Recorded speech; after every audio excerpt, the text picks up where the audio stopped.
Tobago, broadcasting the beauty of this island paradise to the world.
Put a smile on your face when you're moving from place to place. Good morning, good morning, morning, good morning, morning.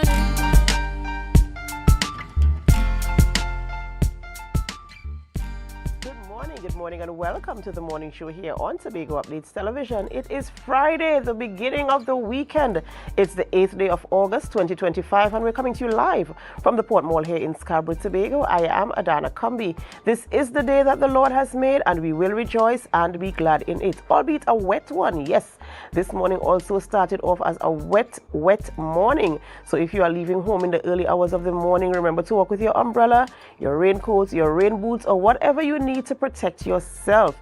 Yes, it's a wet morning. As I mentioned before, we are in the rainy season, and though we have not had a lot of rain, it seems as though the clouds are opening up now for us to experience what we need to experience during the rainy season. So remember, take your vitamins, take your antihistamines, boost your immunity and ensure that you don't fall a victim of the flu that is going around.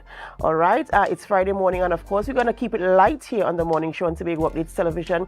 We're always so happy that you are here with us, joining us in the conversations that we have that bring the information about Tobago to you. Whether you're viewing right here or you're viewing from afar, we say thank you so much for choosing us and making us number one for morning show here on the island of Tobago. Before we get into our conversations though, we head on over to the news in 90 seconds. Thank you, Adana. Here is your news in 90 seconds for Friday, 8 August 2025.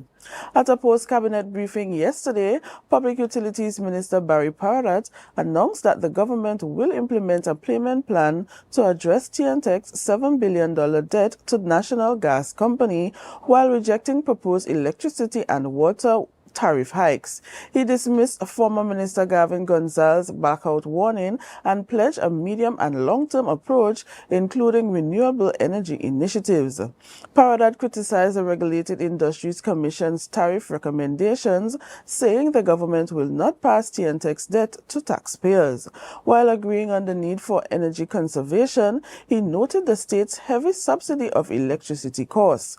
Details of the payment plan's funding will be revealed in the upcoming weeks.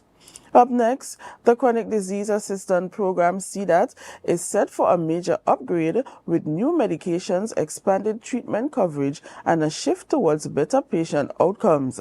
Health Minister Dr. Lakram Bodu announced CDAP, which serves 300,000 people, will soon offer modern medications for chronic and mental health conditions, plus specialist prescribed treatments not currently covered. Following a review, recommendation include replacing outdated drugs, smarter procurement, improved rural access, and better diagnostics.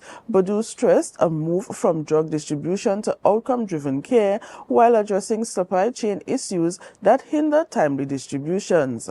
CDAP cost remains significant, with 40 million spent so far in 2025. And finally, Tobago will make history on August 9th as it hosts Duds Diving World Championship Finals. The Duds Diving World Championship Finals will debut in Charlottesville at the Jetty.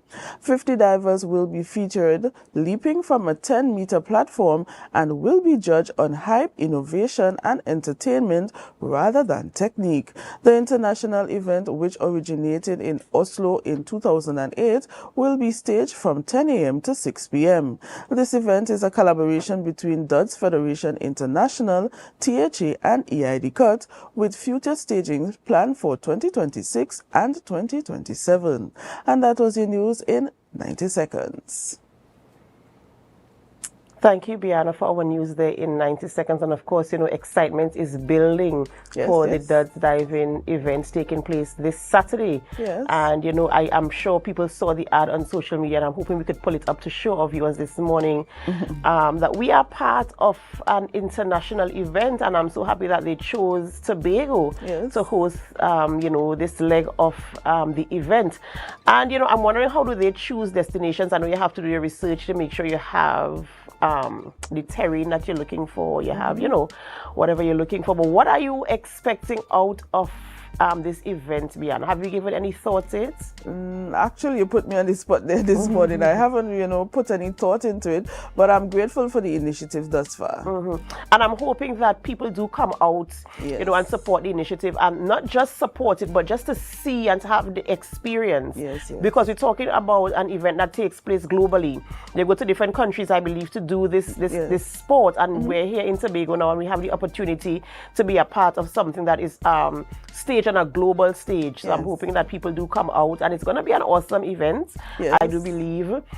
I was talking to some younger persons, I think it was yesterday or the day before, about the event, and they were asking, so where are they going to dive from, and would I be able to participate? And so I feel some excitement there.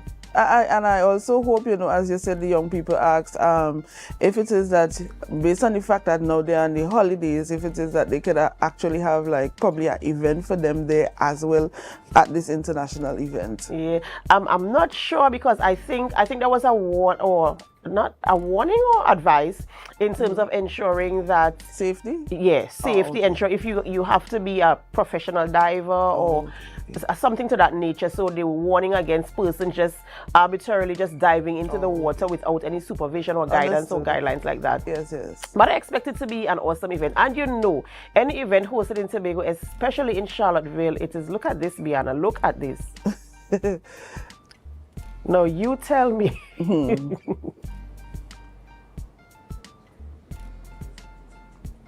So this is going to be happening in Tobago. Yes. And you see the number of persons that were on the water in the background there?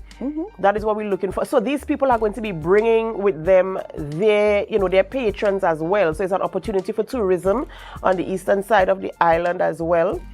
It's an opportunity for Tobago to show their hospitality, and Charlottesville is a spot for action. Yes. So I'm what will be a beautiful sight in order to get a good view of this event, if it is that you are in a pirogue out at sea. That would be a good vantage point to actually see the diving off. Yeah, I'm looking forward to seeing the turnout and the actual event as well. So I do hope that the rains hold up. I don't know if the rain will impact this. They say rain only stops cricket, so let's probably see. Probably to the patrons, I guess. I suppose, but any port for a storm in terms of an event on the island, especially in the east. I know people love going to Charlottesville for events, so let's hope for the best where that is concerned. Yes. All right, Biana, of course, on the weekend, remember, if you can be good, then be safe. Have a good weekend. Same to you. All right, ladies and gentlemen, it's that time of the morning where we celebrate with those who are celebrating. It's time for our birthday shout-outs.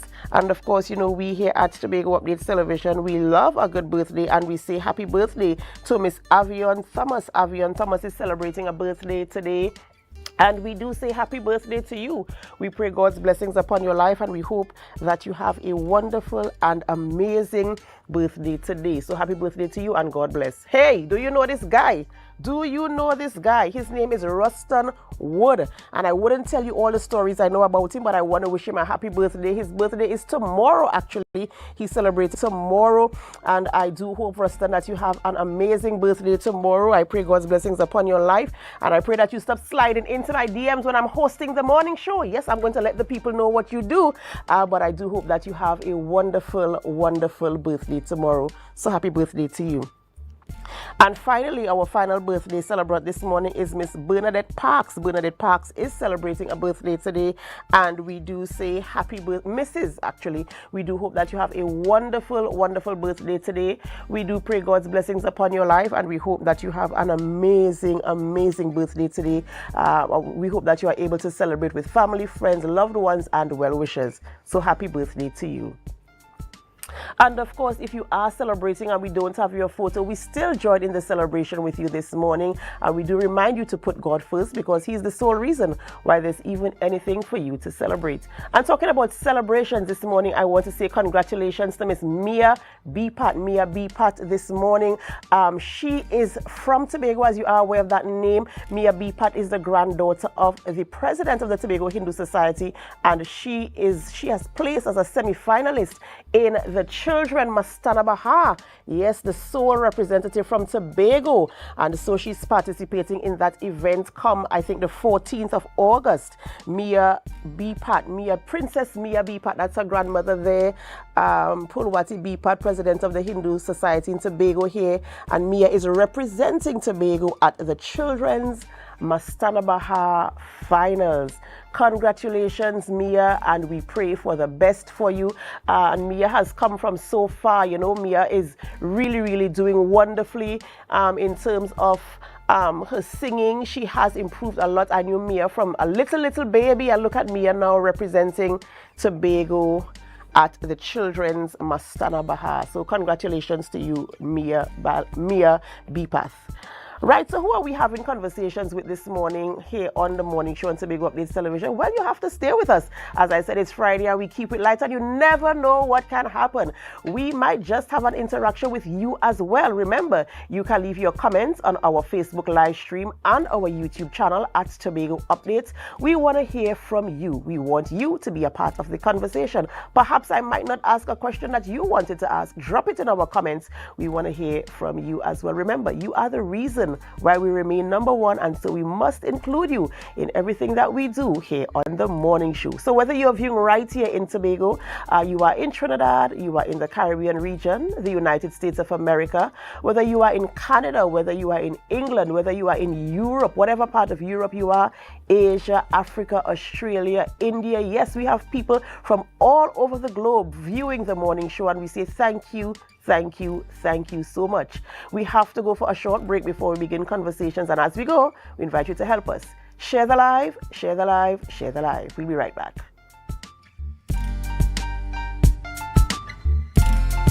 This August, you have no excuse. A night of passion, power, and purpose. The Rhythmic Vibrations and Rhythm Babes Performing Arts Company presents No Excuse. Join us on Tuesday, 12th of August at the Shaw Park Complex at 6 p.m. for a night of dance, drama, and song.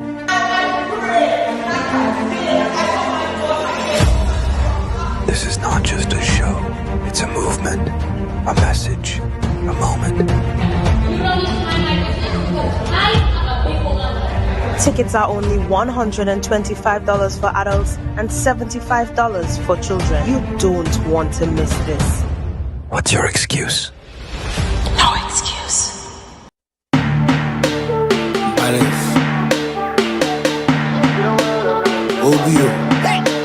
I see girls, I see fun, I see winding up in the sun, I see 10 bottle of rum. DJ start the thing, let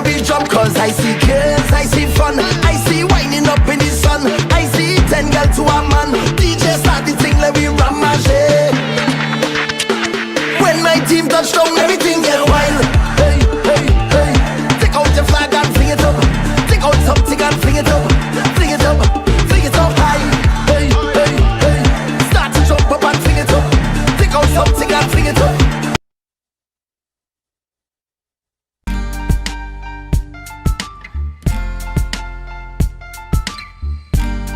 Put a smile on your face when you're moving from place to place. Good morning, good morning, morning, good morning, morning.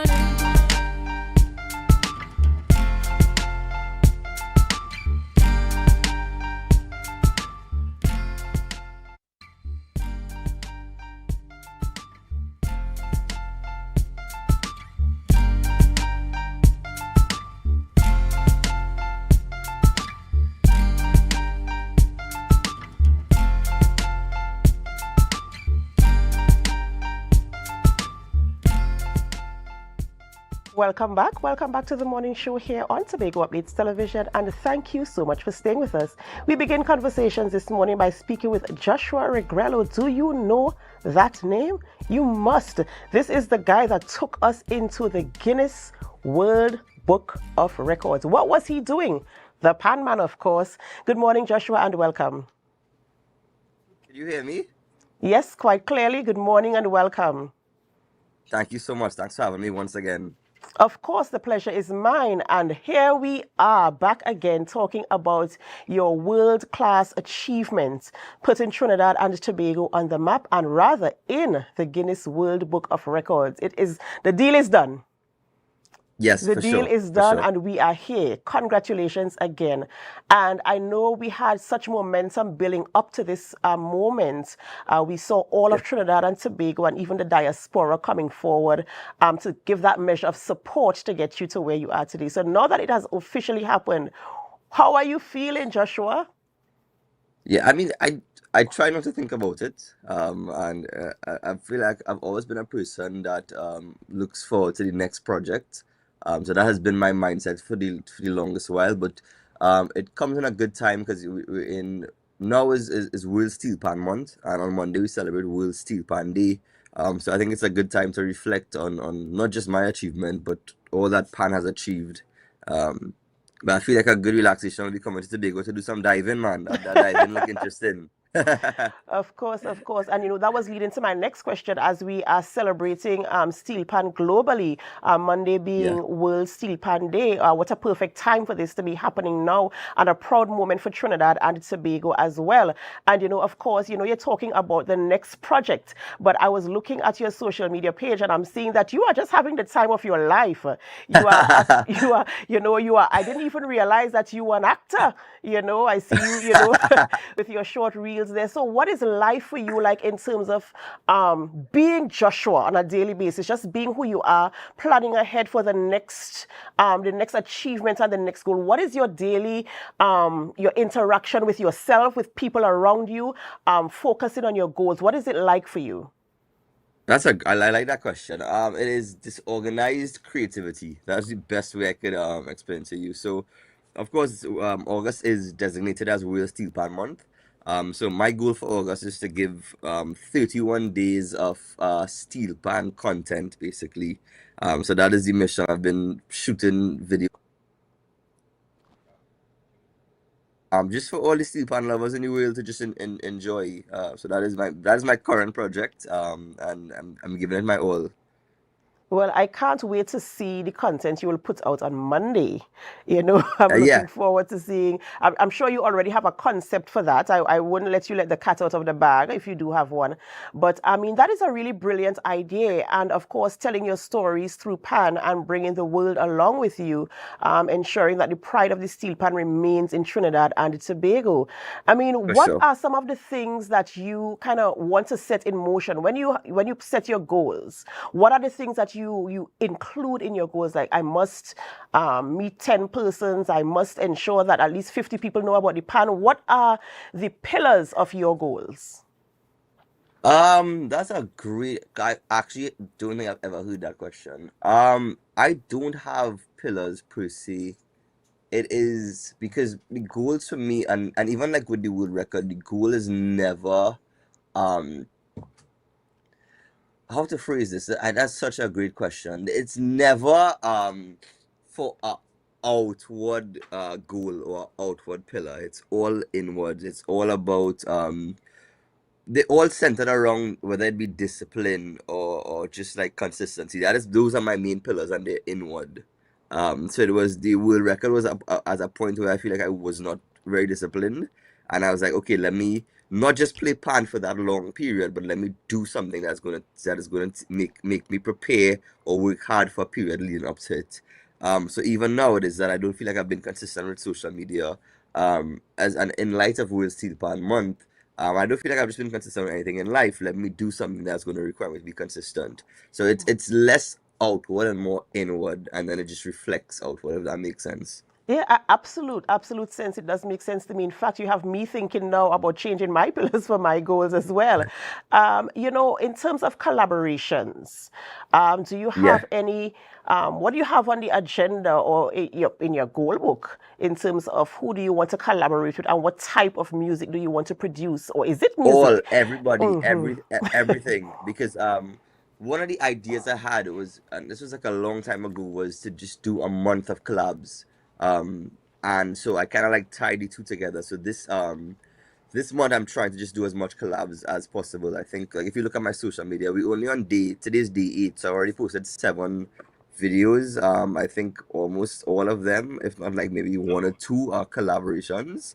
And of course I need to come and show Tobago some love. Because my World Steel Pan Day concept, to not let the cat out of the bag kinda encapsulates just like steel pan in Trinidad and Tobago, but because as I said, I'm very disorganized, I did not get to reach Tobago. So I need to show Tobago some love. So I need to come to Tobago before the month ends and do something major. So that hopefully there's a lot of room for collaboration in that. And you said it here on the morning show, so Tobago is listening and they are waiting for you to touch down on the soil to show you a Yeah, good no, for time, sure. and of course, to celebrate the steel pan with you. For In sure. terms of your plans, what is next for Joshua? Where do you go from here? I mean, we're in the month. Yes, I know we're celebrating this month of the steel pan, but when that is over, what are your next projects or what are you looking forward to next? Funny enough, I think my main like I have things that I would love to do that are like projects per se, but I think what I've realized is that my next project needs to be just focusing on just bettering my business. My business structure isn't good. And I've realized that since the world record. So it is just to fix that and spend as much time as I can perfecting that and perfecting my business model before I could really move on and do more. A lot more will be happening in the meantime, but that is my next goal after I finish this and during this period here of August, I need to really work on that.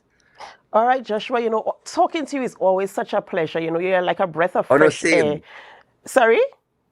I said same. Every time well, this is the second time we spoke, and each time it is very interesting. And I'm asked questions that I've never asked before, so it really allows me to think. The honor really is mine. And we are looking forward to you coming to Tobago. And I know every For time sure. we speak about people coming to Tobago, we ask them, what do you look forward to the most? So in your plans of coming to Tobago before the end of this month, August 2025, I'm putting it out there, Yeah. what are you looking forward to the most in Tobago? Just peace. I think Tobago. Anybody that comes from Trinidad can tell you that Tobago is peace. Like from the time you just step down there, it's peace. It is such as you said before, a breath of fresh air. I want to apply that here, and I think I need some of that right now. The Yeah, I world needs actually that. don't go to the Yeah, I don't go to the beach very often as well. And every time I come to Tobago, I'm like, wow, I need to start going to the beach more. But then I live very far from like beaches, so I need to just be in the beach as well. Yes, and Tobago has some beautiful, beautiful beaches. And the food, you can't No. leave out our food. Yes, for sure, for sure. That But crab and I'm not dumpling. big of a foodie. Yeah, I'm not big of a Ah, foodie. I don't eat much. you must sample Yeah, yeah. something when you come. Don't worry, we'll hook you up. We'll link you up. No, for Right? sure. For Right, sure, for sure. Joshua. I mean, is there anything you'd like to share with our viewers, your followers, persons who are looking up to you, or somebody who might have a goal and they're not sure how to approach it?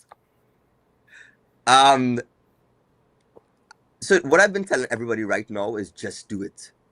Because I have had the opportunity to talk to many schools recently and just do inspirational talks.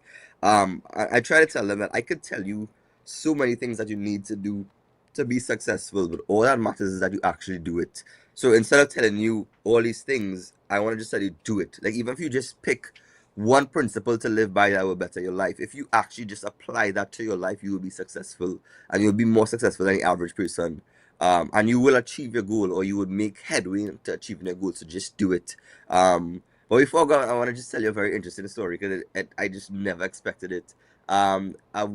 I think I want to say like 2 or 3 years ago, I came to Tobago and I was doing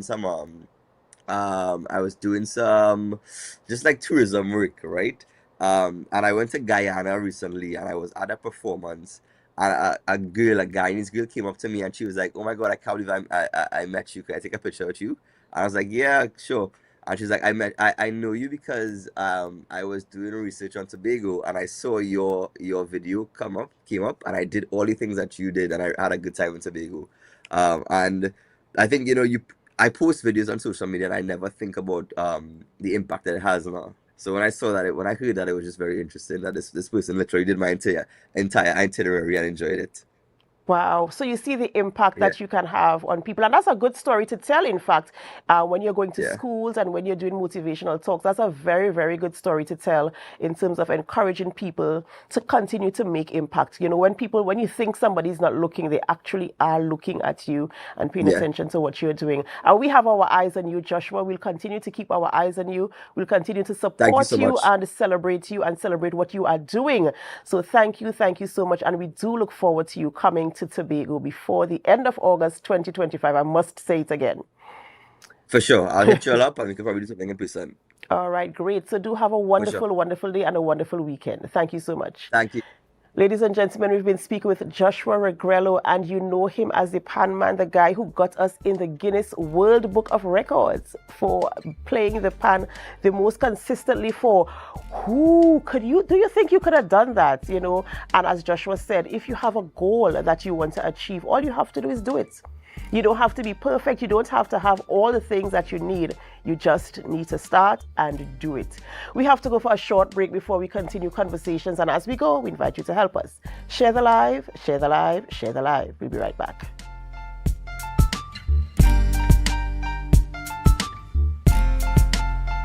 When the game is on, you don't want to miss the best moments. With AMPLIA TV, you can enjoy our ultimate sports package and watch your favorite games on the go. Stay connected and informed with sports news, scores, and stats with AMPLIA's fastest internet speeds. Up to 1 gigabyte fiber internet, you can stream riveting football action, cricket, NBA games, and much more. With AMPLIA, it's game on. Visit amplia.co.tt or call 800-4663. AMPLIA. Do more, live more.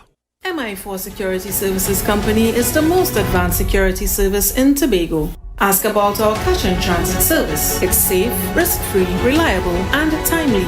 We provide safe banking delivery for all business types and sizes with highly trained staff, 24/7 monitoring, coordinated emergency response, and a well-maintained fleet of armored vehicles. Contact us at 660-7723 or visit our website at www.mi4securitytt.com to sign up today.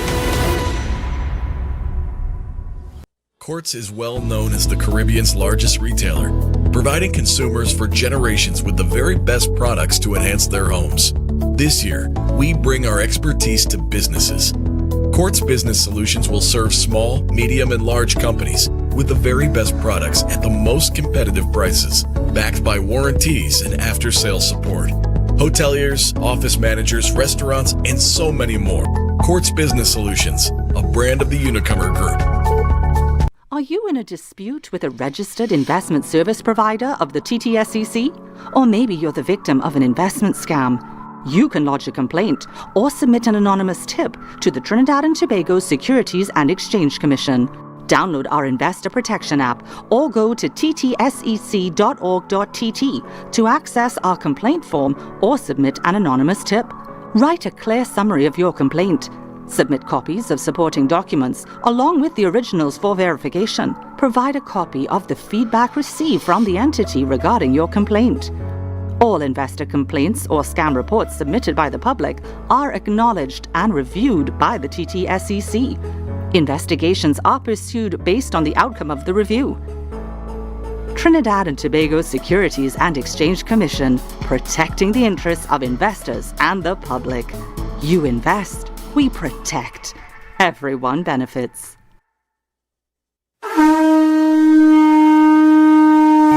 Hello, New York! Are you ready to celebrate the essence of Crusoe land and the culture of Tobago? Well, get ready for Tobago Day in New York City, hosted by the Tobago Empowerment and Alliance Mission, Sunday, August 17, 2025, Nazareth High School Courtyard, 475 East 57th Street, Brooklyn, New York, 12 noon to 8 p.m. We bring the Tobago vibes to the Big Apple. Live music, Tobago food, cultural performances, and family fun. So bring Tanty, Granny, the uncle, invite the whole neighborhood. Just bring everybody and bring your significant other too. Come celebrate Tobago Day in New York City, Sunday, August 17th, Nazareth High School Courtyard. But I forget to tell all you, it's our 10th anniversary celebration. For more information, call 929-327-7857 or check Team's Facebook and Instagram pages, Team Tobago Day.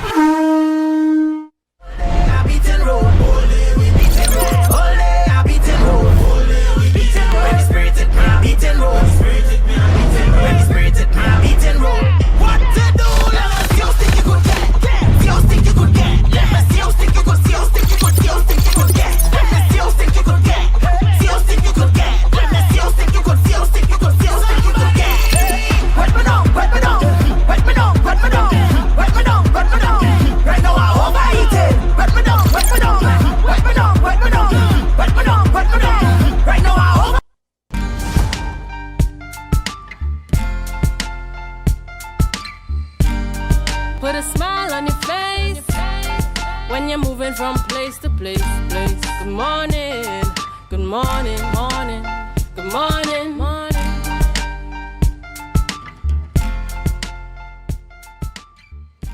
Welcome back to the morning show here on Tobago Updates Television, and thank you so much for staying with us. Before we get into our next conversation, you might have heard us saying that we're giving away a ticket for 2 persons to stay at the Magdalena Grand Resort. Well, we have a winner for you this morning, but before we announce the winner, let's play the video for you to see the concept.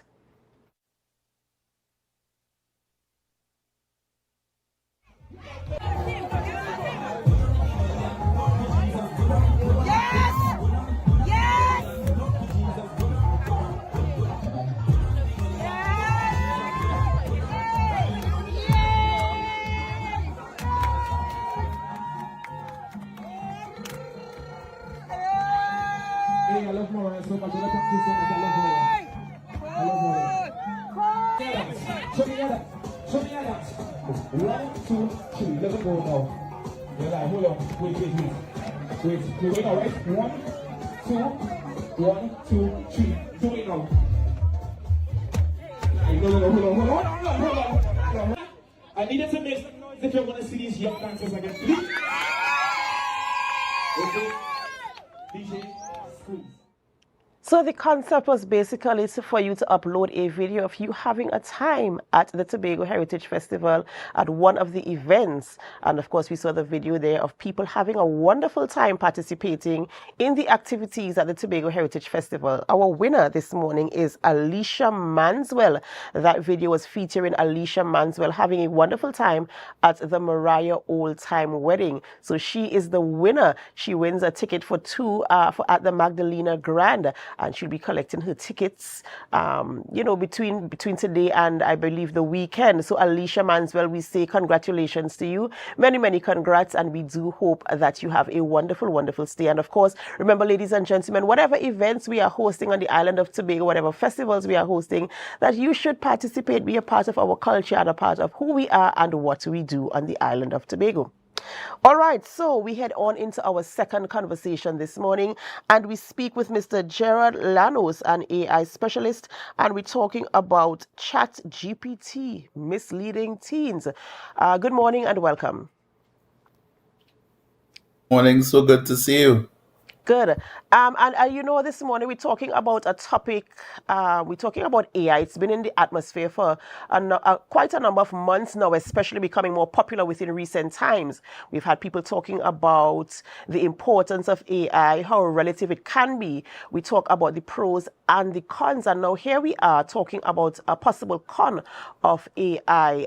We saw an article in the newspaper recently stating that AI can be misleading to young, vulnerable minds. And as an AI specialist, you know, I want to have this conversation with you this morning as we go through the possibilities of AI and ChatGPT and how is it that this app can mislead young people who are unaware of the powers, rather, if I could put it that way, that are within the app.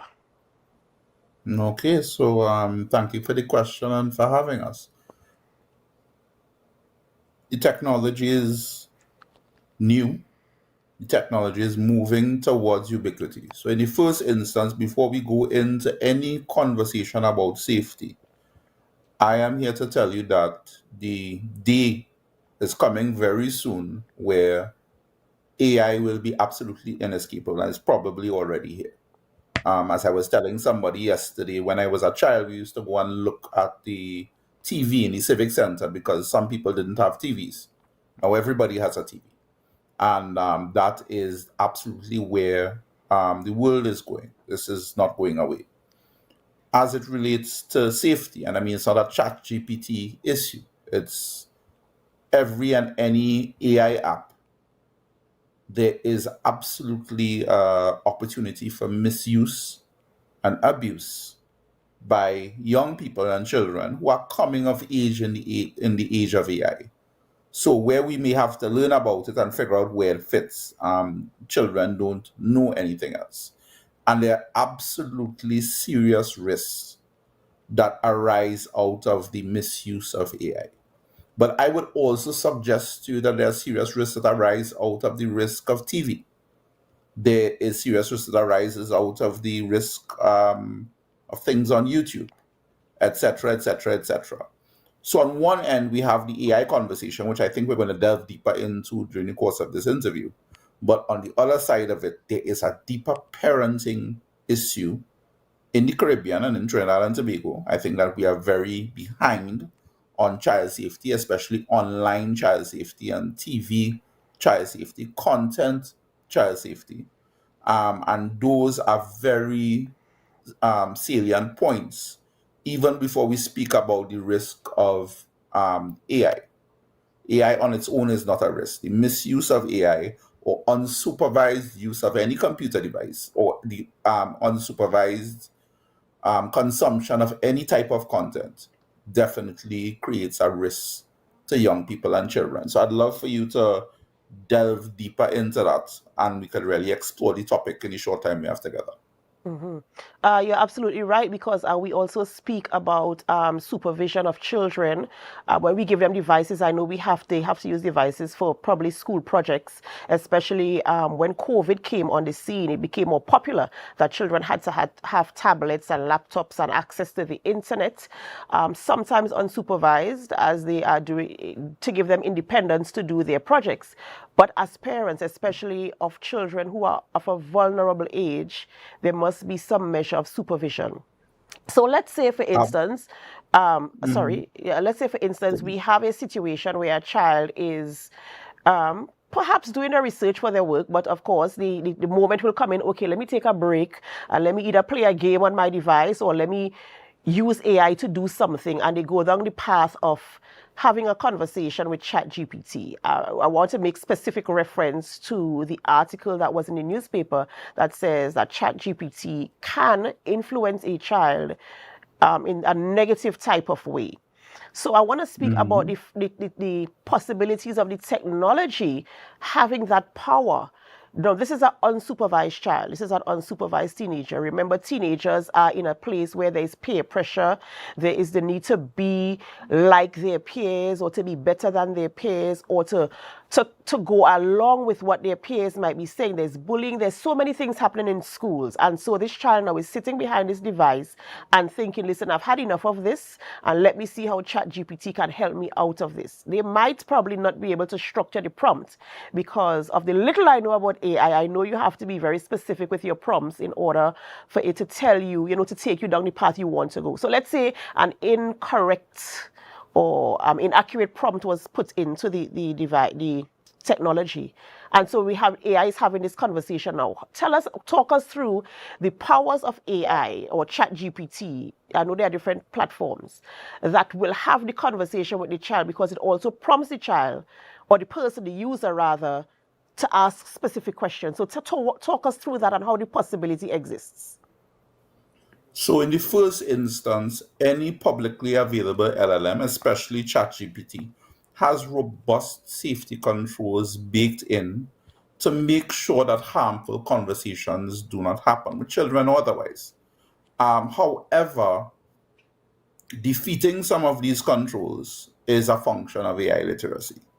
And prompting strategies to defeat safety controls are widely available on YouTube. So before we get into the specific and their absolute anomalies as the issues, and the issues are deeper as it relates to data science. There are a lot of anomalous types of responses that are coming back. There are a lot of things that the researchers are still figuring out as it relates to how the machine presents information. But I'm here to tell you that in the first instance, you're not going to say to ChatGPT, hey, ChatGPT, I want to hurt myself. Write me a note to leave to my parents. On its own, ChatGPT is not going to give you that information. It's not going to help you with that. Hey, I am thinking about harming myself. Give me some ideas of how to do it. It's immediately going to tell you, yo, call a doctor or call the police or talk to your parents. Talk to a friend, wherever the case is. These safety controls are absolutely baked in. However, and remember, this is an evolving field, researchers are looking into as the systems evolve, and in many instances, these systems are evolving organically. They are learning every day, and they are affected by the data of the world, and they are identifying some anomalous behavior that may give rise to some risk because a child may press the point. A child may be moving around or identifying certain prompts because they are absolutely either thinking about doing something criminal in nature, thinking about doing something harmful, thinking about doing something that's not age appropriate. And their ability to use the tool opens doors for them to actually do that. The real problem here is not the potential of a young person to misuse the technology. The real problem is that our parents and our teachers are now delving into AI literacy. We don't have an understanding, so we can't control it. However, I would point out something, little devil's advocate observation is that everybody's TV has parental controls. I don't know anybody who's actually used parental controls. I've never seen anybody with NetNanny installed on their TV. I've hardly seen people put their parental lock codes on their TVs. So we do not necessarily have a culture of proactive parenting as it relates to being very mindful of what tools and what content our kids consume. So even before we get into not even before, but while we're getting into the potential misuse of the tool, because ChatGPT is not going to tell you, hey, go kill yourself. Just randomly. If it is the person is speaking about a particular issue or having a chat about a particular issue, maybe they can prompt their way past the safety controls. I don't think it happens organically. I don't think it can happen organically. However, does the parent understand AI, and are they monitoring the chats that their children are having, is the first and foremost issue that we have in our space. And before the end of this interview, I will share some web resources that parents can read up on to actually look at what the best practices are for internet safety and for AI safety. So, Mr. Llanos, basically, you are saying that it is not the access to do something of that nature is not organic, as you mentioned. It's not like I'm fed up and I just need to get out of here. ChatGPT, what do I do? It's not like that. You have to have some level of intellect to, I suppose, work your way around deceiving the technology to get the response you're looking for. But even so, based on what you're saying, even so, I from what you are saying as the expert here, it is not likely. The likelihood is not possible or likely for something of that nature to happen. But what is important right now, as you mentioned in your closing statement, is to provide that the web source, the information, so that parents, not just parents, teachers, guardians, persons who have a responsibility for supervising children, and even adults themselves, because you might find somebody an adult in that same situation. What are some of the resources that they can lean to get more information on how to interact with AI? Because as you are aware, with change there is resistance, and AI is something new, and for the older generation it might be something that they is more difficult to accept. So what are some of the resources they can use to understand what AI is, and also to be able to interact with the technology in a way that can be beneficial to both adults and the vulnerable child? Okay, so the first bit of resources that I'm going to point the people of Tobago to, please continue to look out for our friends at Tobago IT Limited, who are definitely thought leaders in the issue of AI, and who I am confident will be continuing to provide AI training and AI resources, not only for professionals, but for everyday people, because AI is an everybody problem and also an everybody opportunity. I wish my friends at the Division of Education a very good morning. Senior School Supervisor Hackett, they are definitely going to be incorporating more AI strategy and communication into how the school system operates as we digitally transform as a society. So please keep an eye on the institutions in Tobago that are paying attention to the technology. Beyond that, get out there and do your own reading. So I will firstly point everybody to internetmatters.org, which provides a lot of resources for parents who are trying to get information on how they can better manage their child's development and how they can make sure that they are safe while online. On the British side of things, we have the NSPCC.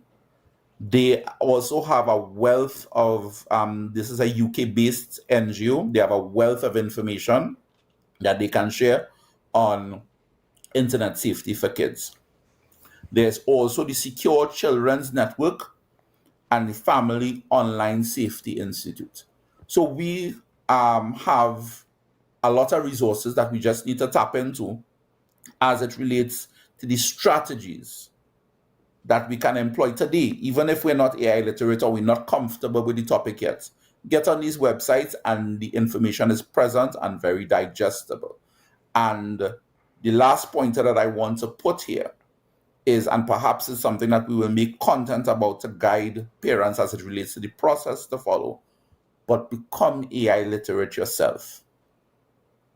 The schools are already moving towards this. Your kids are coming to age of it. It's baked into every phone, every TV, every computer, every app. There's no way to escape AI at this stage. Become AI literate and have a head-on conversation. The same way you would have a conversation with your child about sex or drugs or crime or truancy or any issue affecting children, please have a conversation with your kids about AI and equip yourself to have that coherent conversation and to be on the same page with the boundaries for AI use in the course of school life and play. Thank you so much, Mr. Llanos, for enlightening us and, of course, leading us to the path where the resources are in terms of learning about AI, the technology itself, and, of course, the admonition there for the parents as well, the older folks, to get on board with AI. I mean, I feel if we have the information, then we have the power, right? Knowledge is power, as they say. So once we know what we're dealing with, then we know how to deal with it. Thank you so very much. We will, of course, make the information available on our Facebook Live, our Facebook social media pages as well, so that our viewers can go back to see the information there. Thank you so very much for coming on this morning. You're welcome. Have a good day. Thank you for having me. Thank you, of course. Ladies and gentlemen, as you are aware, we continue to celebrate the national instrument, the steel pan, and of course, on Monday, 11th, is World Steel Pan Day. But yesterday, I asked a question about the steel pan. Remember that question yesterday? Well, I do have the answer for you this morning. The question was, single pans were the first style of pans created. What were they formerly called? Single pans were the first style of pan created. What were they called? They were called pan around the neck. Pan around the neck. Yes, this is how they used to play steel pan back in the day. I think they still practice this now. And I remember images of my father playing steel pan, and I could remember this being part of it. So pan around the neck is the single pan, the first creation, and this is how they used to wear the steel pan. We will continue to celebrate Steel Pan Month right here on Tobago Updates Television. We have to go for a short break before we continue conversations, and as we go, we invite you to help us. Share the live, share the live, share the live. We'll be right back.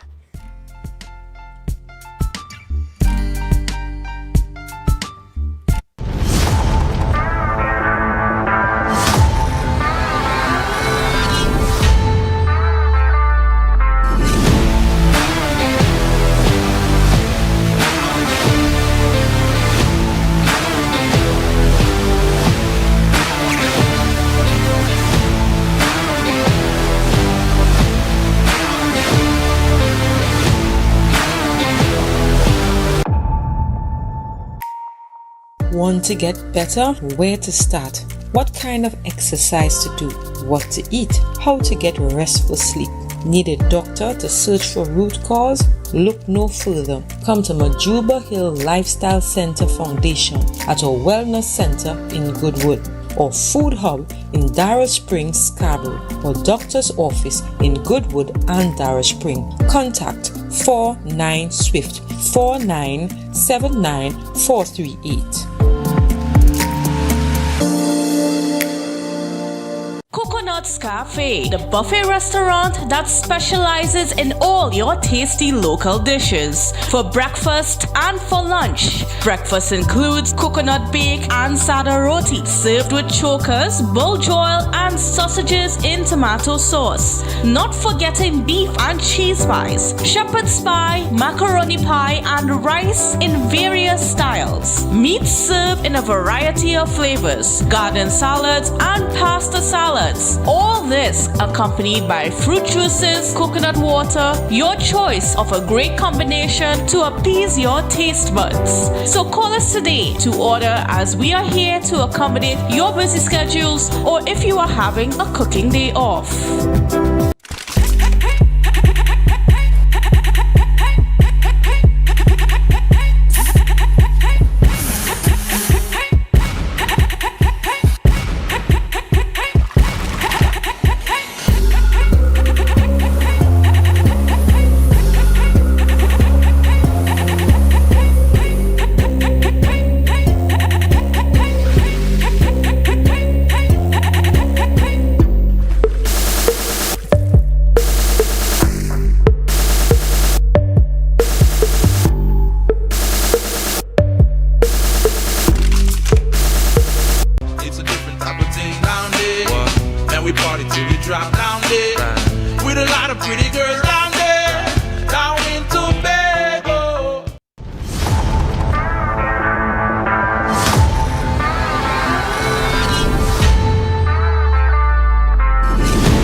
TNTech is pleased to advise that its Roxborough Service Center has reopened. Starting Monday, 10th March, customers can once more visit the Roxborough Administrative Building to pay TNTech bills, request new connections, and more. TNTech, powering the nation into the next generation. Hair goals, we've got 'em. At S&R Hair Fantasy, we provide a wide variety of quality hair, the latest hair accessories, adult toys, skin lightening products, female underwear, and much more under one roof. Check us out on Shelbourne Street in Plymouth or call us at 317-0808. We're open Monday through Saturday, 10 a.m. to 6 p.m. S&R Hair Fantasy for queens who know exactly what they want.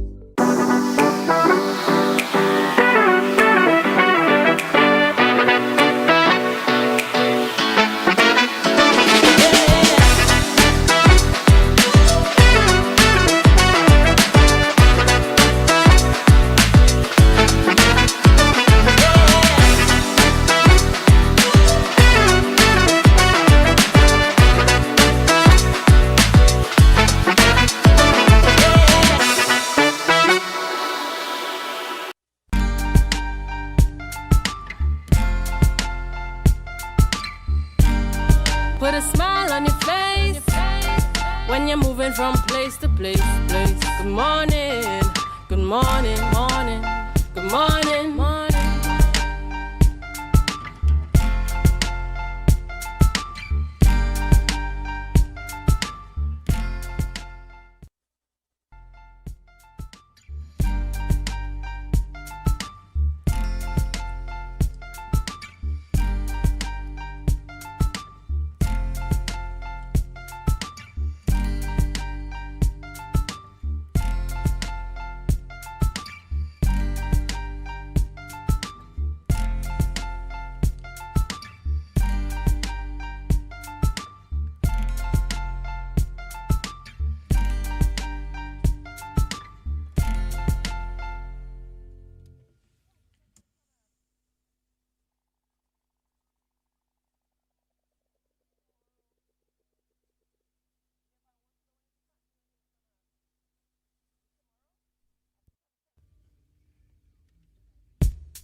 Welcome back to the morning show here on Tobago Updates Television, and thank you so much for staying with us. We continue conversations this morning and we speak with Mr. Royston Melville, and he is participating in the Tobago Great Race. Good morning and welcome. Hi, good morning. There's a bit of a correction, the Trinidad and Tobago Great Race. Right, yes. Correct me, I like it. I like it very much. Right, and you are participating, your boat actually called the Short Boss. Yes, I am actually participating for the first time in that particular boat, but it will be my second time as well. Right, and what, okay, so it's your second time participating, but the first time with your boat. Yes, exactly. Right, and what was the experience like the first time around? The first time, sea conditions were very bad. So it's a bit of a skill and guts to get to reach Tobago as well. Right, and so now you're going with your own boat. Yes. So based on the experience, you're saying the sea conditions were rough, so it was skill and guts. And do you feel more confident the second time around, and especially now going with your own boat for this year's edition of the Trinidad and Tobago Great Race? Well, yes, I'm a bit confident. Basically, the goal is not really to reach first, but actually to reach to Tobago as well. It's not about the fastest person to Tobago, but completing the race.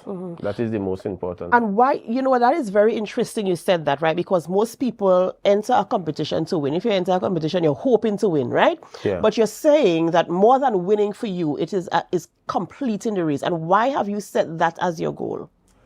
Completing the race is part of my goal because to be, you break down at sea in Trinidad, by the time you get towed back to the boatyard and stuff to organize yourself to come back to Tobago to enjoy part of the greatest festival. You miss everything. So the main goal is to reach where you can reach up with your friends and colleagues and have a good time. Right, I totally understand, and of course, you know, being successful in terms of ensuring you succeed against the weather conditions, because you mentioned earlier that the waters were choppy and stuff like that last year. So to ensure that you are able to manage, use your skill and your guts to get to the finish line. And I never really thought about that. You know, those who don't make it, they really have to go back. You know, they have to get, they have to go back and then try to get back to Tobago, as you said, to enjoy the rest of the day. What are some of the things you look forward to? I mean, you had the experience last year. This year, you're going with your own vessel, your own boat. Short Boss, I like the name, right? Yeah. What are you looking forward to? One, for the performance of your boat and the performance of your crew. Well, at this particular time, well, I did some work on the boat. I did purchase a fairly new engine, second-hand engine. I have confidence in that engine with some support from people in the village, support from some people in Trinidad, mechanical-wise. So I have a lot of confidence in the engine because I went the last regatta in Trinidad and I performed down there exceptionally well, where some of the guys see me as a threat. I like the modesty. They see me as a threat, and you said it so lightly, you know. And so that kind of build your confidence in terms of, you know, participating this year at the event. What about your crew? Because I know it's not just you on the vessel. Yes, what about your crew? It's a two-man crew. I am the charterman, the guy controlling how fast the boat goes to stay between the regulated speed bracket, and the captain of the boat is the driver is Mackenzie Taylor out of Plymouth. So there's a speed limit. Let's talk about the speed limit now. You're educating me here. You're schooling me here. So I like the fact that we're talking about this. So tell me, what is the speed bracket that you have to remain in to ensure that you remain eligible for the race? The boats are placed in a speed bracket like 50 miles, 60 miles, but the bracket that I'm competing in is 60 miles per hour. And with that, you have to stay within 60 miles per hour. You can't go over it because there will be penalties and you could lose. They will add on time. So your time frame that you reach Tobago, there will be added sometime to that. So even if you reach Tobago first, eventually you might bring second to last because you went over the time you're supposed to operate within the miles per hour that they gave you. So I suppose this is where the skill comes in to regulate your time. Yeah. It's not just about speed. Yeah. So I understand. I have a greater appreciation for the racing now, you know, now that I know you literally, it's not just about how fast you could go, but staying within the regulated time frame and, of course, maneuvering the choppy waters. Yes, indeed. Right. And so what are you looking forward to the most in the event?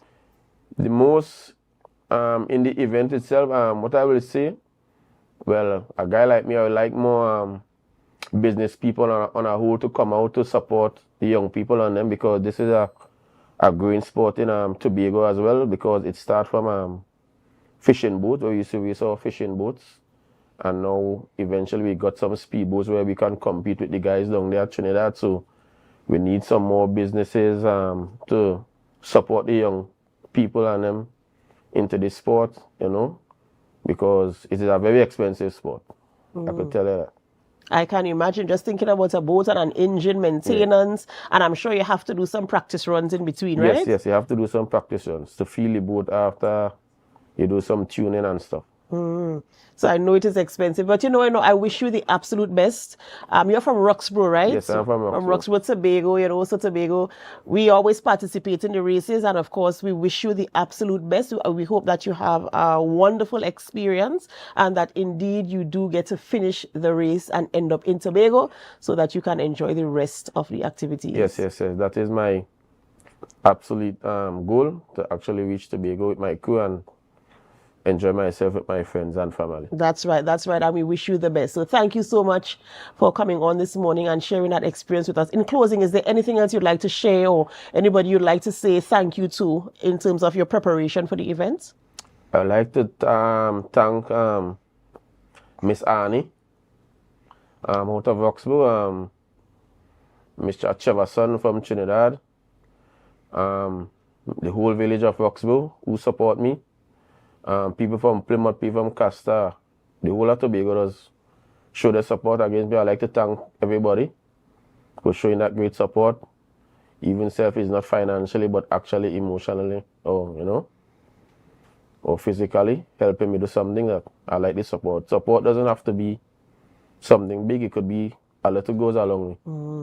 And saying thank you really is very important. So we appreciate you very much. And of course, we here at Tobago Updates Television, we lend our support to you as well as you participate in the races. Okay. Ladies and gentlemen, we've been speaking with Mr. Royston Melville. He is a boat owner and he's participating in the Trinidad and Tobago Great Race Festival, which takes place next weekend. I think it's next weekend is Great Race Weekend. So you want to support him. The name of his boat is Short Boss and he'll be participating in the 60 miles per hour category. So you want to support him there.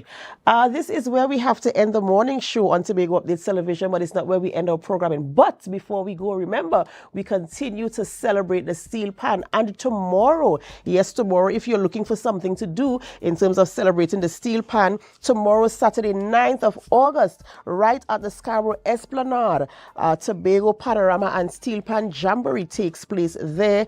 And you can come out and be a part of what is happening there. It starts at 7 p.m. tomorrow night. Admission is absolutely free. Let us come and celebrate the steel pan together. Remember, we're celebrating steel pan for the entire month. And Monday, 11th of August is World Steel Pan Day. Thank you, viewers, so much for staying with us as we go. We leave you with this. Remember, if you can't be good, at least be safe. Stay tuned with us because next is GMT.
To mainly focus on disease of cocoa.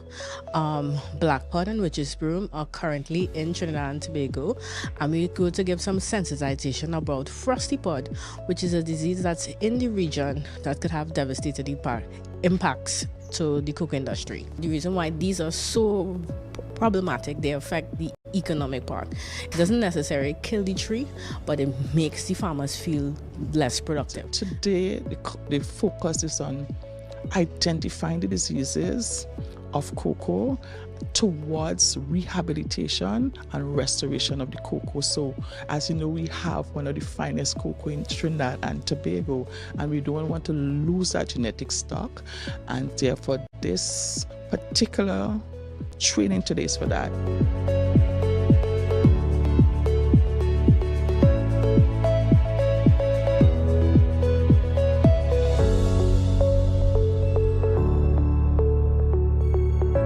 I believe it's important to renew your information and to be up to date with what is taking place. And we learned that the frosty pod disease is just in our neighboring Venezuela, so we have to be on the lookout for that particular disease and to know what to do in the event that it gets here. So this workshop or training will help facilitate, refreshing the knowledge that officers have and putting things in place so we can get these cocoa seeds back up and running, back up at production, optimal production at that.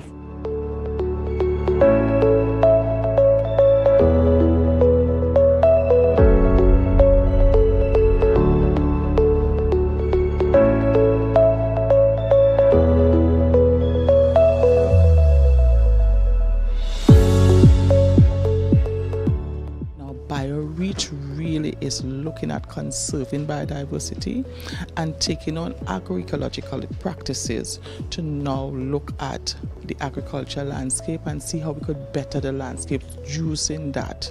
So the BioReach is really for the landscape, the productive landscapes of Trinidad and Tobago. I think it's a good idea that the different agencies come on board with the division and with the ministry by extension, because I mean the ministry cannot do it all alone, so these agencies will help bring information to us extension officers and our wider farmers in Tobago.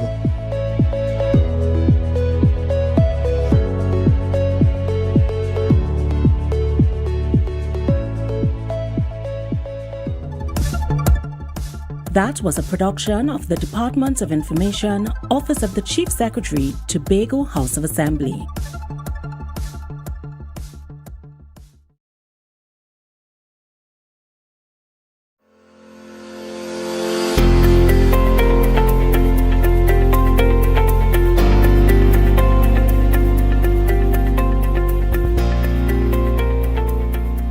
Hi, I am Dr. Faith Brubner, Deputy Chief Secretary and Secretary for Health, Wellness and Social Protection. So we are here at the orientation for the TRHA internship. This is the third year we're having this internship, and it really is an opportunity for young people to see the inner workings of the healthcare sector. And the inner workings of the healthcare sector would allow them to determine their career paths, and it's really just an opportunity for them to understand how healthcare really works and to see how they can be a part of that future.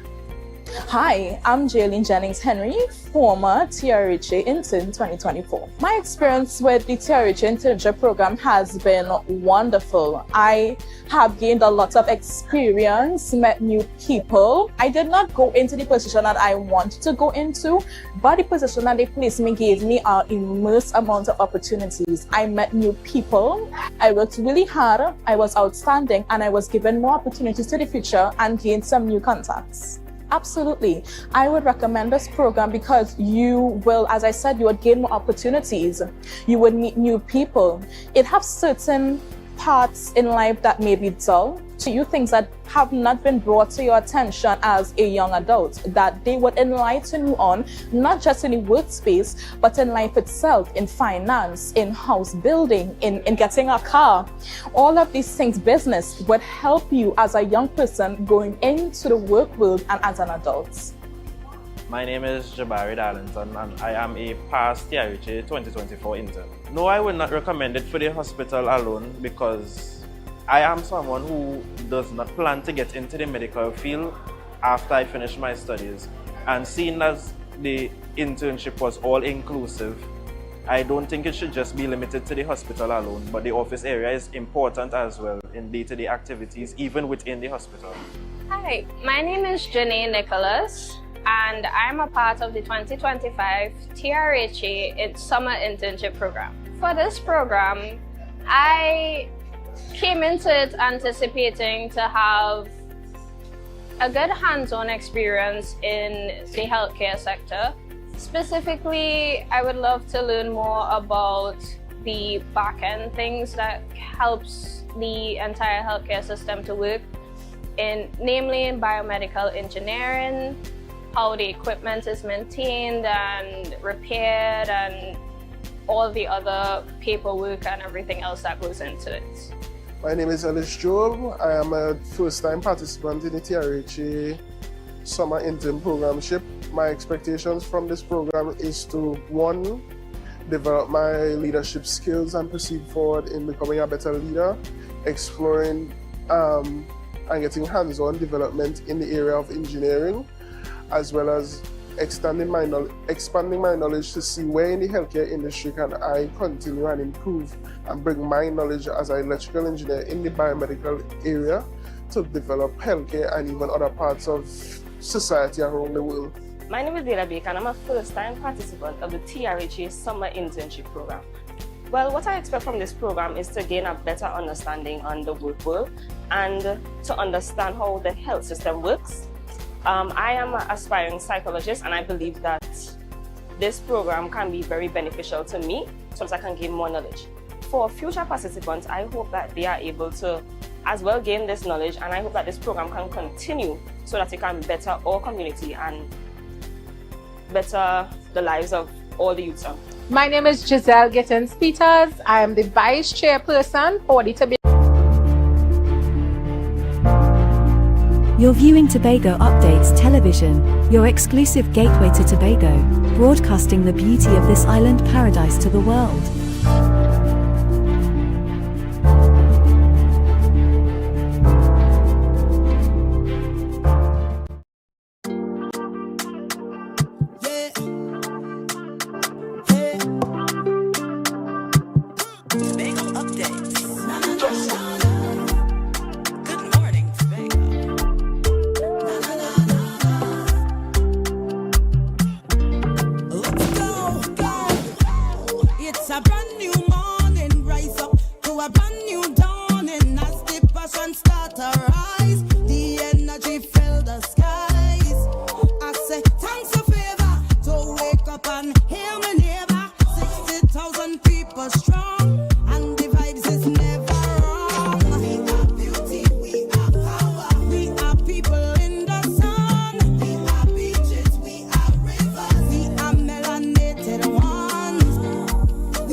GMT, Good Morning Tobago. I'm your host this morning, Natalie Seeley Richardson. And when you see me, yes, you can be more than sure it is Friday morning because I'm here with you every Friday. Of course, let's get right into our news in 90 seconds.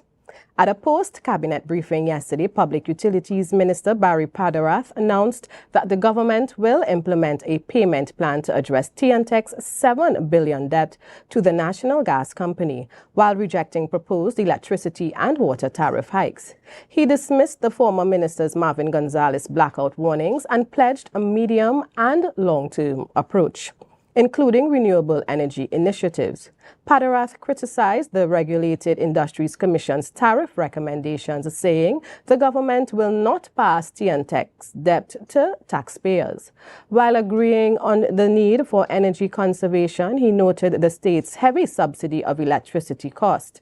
Details of the payment plan's funding will be revealed in the coming weeks. The Chronic Disease Assistance Program, CDAP, is set for a major upgrade with new medications, expanded treatment coverage, and a shift toward better patient outcomes. The Health Minister announced CDAP, which serves 300,000 people, will soon offer modern medications for chronic and mental health conditions, plus specialist prescribed treatments not currently covered. Following a review, recommendations include replacing outdated drugs, smarter procurement, improved rural access, and better diagnostics. The minister stressed a move from drug distribution to outcome-driven care while addressing supply chain issues that hinder timely distribution. CDAP costs remain significant, with $40 million spent for the year 2025 already. Tobago will make history on August 9th as it hosts the Dodds Diving World Championship Finals. The Dodds Diving World Championship Finals will debut in Charlottesville at the Jetty. About 50 divers will be featured leaping from a 10-meter platform and will be judged on hype, innovation, and entertainment rather than technique. The international event, which originated in Oslo in 2008, will be staged from 10 a.m. to 6 p.m. This event is in collaboration between the Dodds Federation International, the Tobago House of Assembly, and EIDCOT, with future stagings planned for 2026 and 2027. And that was your news in 90 seconds. This morning, I have two special ladies with me from the nursing fraternity. And before I get into our conversation with them, I also just want to mention another department, another professional group within our healthcare system who may be overlooked. And those are medical social workers. I had the privilege of having that department advocate for me this week, and I really appreciate. I think they went beyond the call of duty. And I don't know how many of them are there, but the 3 names I know, Miss Simon, Miss Samson Guy, and Miss Calendar. You know what you did. Thank you so much. It would be nice for us sometime on the show to have a representative, join us to talk more about their role and function in the healthcare system. And I just want to let you know, as people using the healthcare system here, that you do have rights, and you need to advocate for loved ones who may be, on a ward in clinics. And I know that sometimes, things get a little muddled in between, but there are those who stand beyond their call of duty and truly stand up. But just remember, you need to advocate for those who may not be able to advocate for themselves, and you do have rights. Always remember that. Sometimes we just take things and, we leave the hospital, we weren't given instructions how to care for that loved one, that kind of thing. It is your right to know what happened while that person was at the ward, what type of instructions you need to go home with. When you get your list of medications, you can ask, and you should ask what they are for, etc., and not just take your piece of paper and walk out of there blindly. So again, the medical social workers, big up to that department. Thank you, thank you, thank you. And that's coming from me, my dad, and the rest of our family. We really appreciate you advocating. And to the nurses and doctors who also, did what they were supposed to do, thank you so much. I know it's not an easy job, and I really appreciate what you have been doing. And with that said, we are switching gears. Yes, we're talking about healthcare, a different focus. For those of you who follow all those international days and you know what's going on globally, it is Breastfeeding Week throughout the entire world, and Tobago will not be left out. So joining me this morning is Miss Akila, Nurse Akila, let me call them in their professional ranks this morning, all right? And she is going to tell us a little bit about what she does when we get to her. That's Nurse Akila McLetchie Alfred, and we also have Nurse Deborah Cook Warner. And both of these nurses are attached to the breastfeeding unit coordinator. We have the trainer, so they will tell us a little about their function and role. And of course, you will see them wearing their beautiful uniforms, and you will see the logo BFHI unit. All right, for those of you, again, not keeping abreast of what's happening here on this beautiful island, the Scarborough Hospital has been accredited, and it's what we can call very simply, it's baby friendly. And these 2 young ladies will tell us more about that. So let me bring Ms. McLetchie Alfred, if you can just tell us your role in the breastfeeding unit here. Okay, a pleasant good morning. I am Akila McLetchie Alfred. I'm a registered nurse, licensed midwife, and baby-friendly hospital initiative trainer attached to the Scarborough General Hospital with 16 years of experience working at the hospital. So we educate mothers and we educate the staff in dealing and promoting breastfeeding and supporting the mothers on breastfeeding. Mm-hmm. Of course, we focus on the benefits and all the good stuff. So we give mommies the information and hope they make an informed decision on their choice of feeding for baby. Mm-hmm. Excellent. And of course, Nurse Cook Warner, you are the coordinator. Tell us what that involves. So good morning. I am Deborah Cook Warner. I am a licensed midwife. I'm also a district health visitor, and I'm also the baby-friendly coordinator for the Tobago Regional Health Authority. My role involves coordinating activities where breastfeeding is concerned throughout Tobago and reporting to the Ministry of Health, as well as the information that we will collate will go to the international body, PAHO and WHO. Mm-hmm. So my role is coordinating events. We have World Breastfeeding Week. World Breastfeeding Week is celebrated throughout the world. It's a global event, and it takes place from the 1st of August to the 7th of August. Mm-hmm. And it aims to bring awareness, general awareness about the benefits of breastfeeding. Mm-hmm. Excellent. And of course, we saw the Minister of Health this week, and maybe it was a planned announcement, sharing with the rest of us here in Trinidad and Tobago and the world that we are looking at setting up and implementing a human breast milk bank. And I heard some people asking, what, and I'm like, yes, it's just how you have a blood bank. Mm-hmm. You have that. And Ms. Alfred, if you can just share with us very briefly, because we don't have details as yet, but yes, the announcement was made. And from where you sit, how does an initiative like that benefit not just women, but families as well? Okay. So it was an excellent initiative to bring on board the human donor milk banking. And of course, Trinidad and Tobago will be partnering with Brazil because they launched their breastfeed banking and they understudied with them. So it's going to provide that nutrition for the babies, the best nutrition, and it will also help paying specific recognition to the preterm babies. Yeah, the sick and preterm babies that don't have that choice of breast milk as a first option of feeding.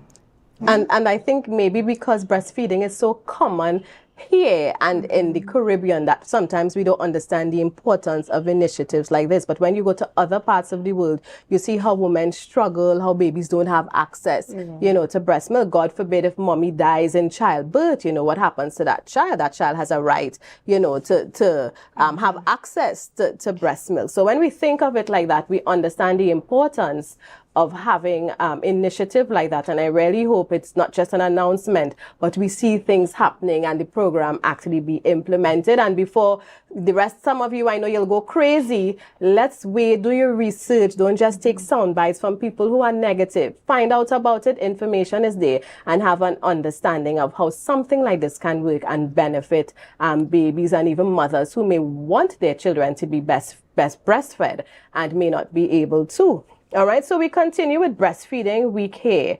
I know that these programs, these special days usually have a theme. So what's the theme, you know, and how is it being celebrated here? The theme for this year's celebration 2025 is prioritizing breastfeeding and creating sustainable support systems for creating a supportive system. Right. The theme focuses on the environment and climate change. You know, that's a critical area now. So it highlights the role of breastfeeding in supporting and creating sustainable environments. Now, we want to create environments not only at home and at the hospitals, but we want to create the environment within the communities. So breastfeeding is everybody's business. It also aims to reduce the impact of the climate change caused by artificial feeding. Right. Because you know, when we have the tins and all of that, that you have to dispose it in the environment, and that could be harmful. The theme focuses on Sustainable Development Goals put forward by WHO. So we have two of the Sustainable Development Goals, which is good health and well-being. Breastfeeding is good health and well-being when you think about it, and quality education. So a baby who is exclusively breastfed would have a higher IQ, research has shown, has a higher IQ than the counterparts who were not breastfed. Right. So we're not making up stuff here this morning. You all are getting actual, you know, information that was researched. And again, you know, it's because it's so common here in Trinidad and Tobago where, we breastfeed our babies, you know, we overlook the benefits of it. So I think that's very important. And one of the things you mentioned, Ms. Warner, is that the impact of using the products in the tin on the climate, what it does to the environment, because I never really made that conscious connection, because we have to get rid of it. Yes. But when you're breastfeeding, there's nothing to get rid of, you know? Breastfeeding, there's no waste. Excellent, excellent. When we talk about breastfeeding, you know, you hear about all the positive things, but like with any topic, information also is spread that may be false. What are some of the myths or misconceptions you may have come across in your profession, you know, trying to encourage mothers to breastfeed? You know, we live in a culture where this one say this, or mommy say this, or granny say this. What are some of the myths or misconceptions you come across? So some of the common myths and conceptions that we encounter, that some mummies will think that the breast is too small. Right. So the size of the breast does not matter. And every mummy is able to breastfeed, right? And the breast will produce as much milk for the baby, for your specific baby, to meet the needs of your baby. They also talk about the breastfeeding is painful, and that deters a lot of mummies from breastfeeding. So we tell mummies, come into the experience with a positive conception, right? And we don't want, breastfeeding should not be painful. You might have some initial discomfort, but one of the common problems for painful breasts is the latching. So Right. once we address the latching, then breastfeeding should not be painful at all. Right. Yeah. And one of the other common ones that we encounter is that the baby is constantly feeding. The baby is constantly on the breast, so the breast is not satisfying the baby. Right? And we know that newborn babies cluster feed. Right, which is a very common pattern for newborn babies. Right. So it's nothing to be alarmed about. So they cluster feed. It's just between like a 2-hour period, you'll find that they will feed more often on the breast.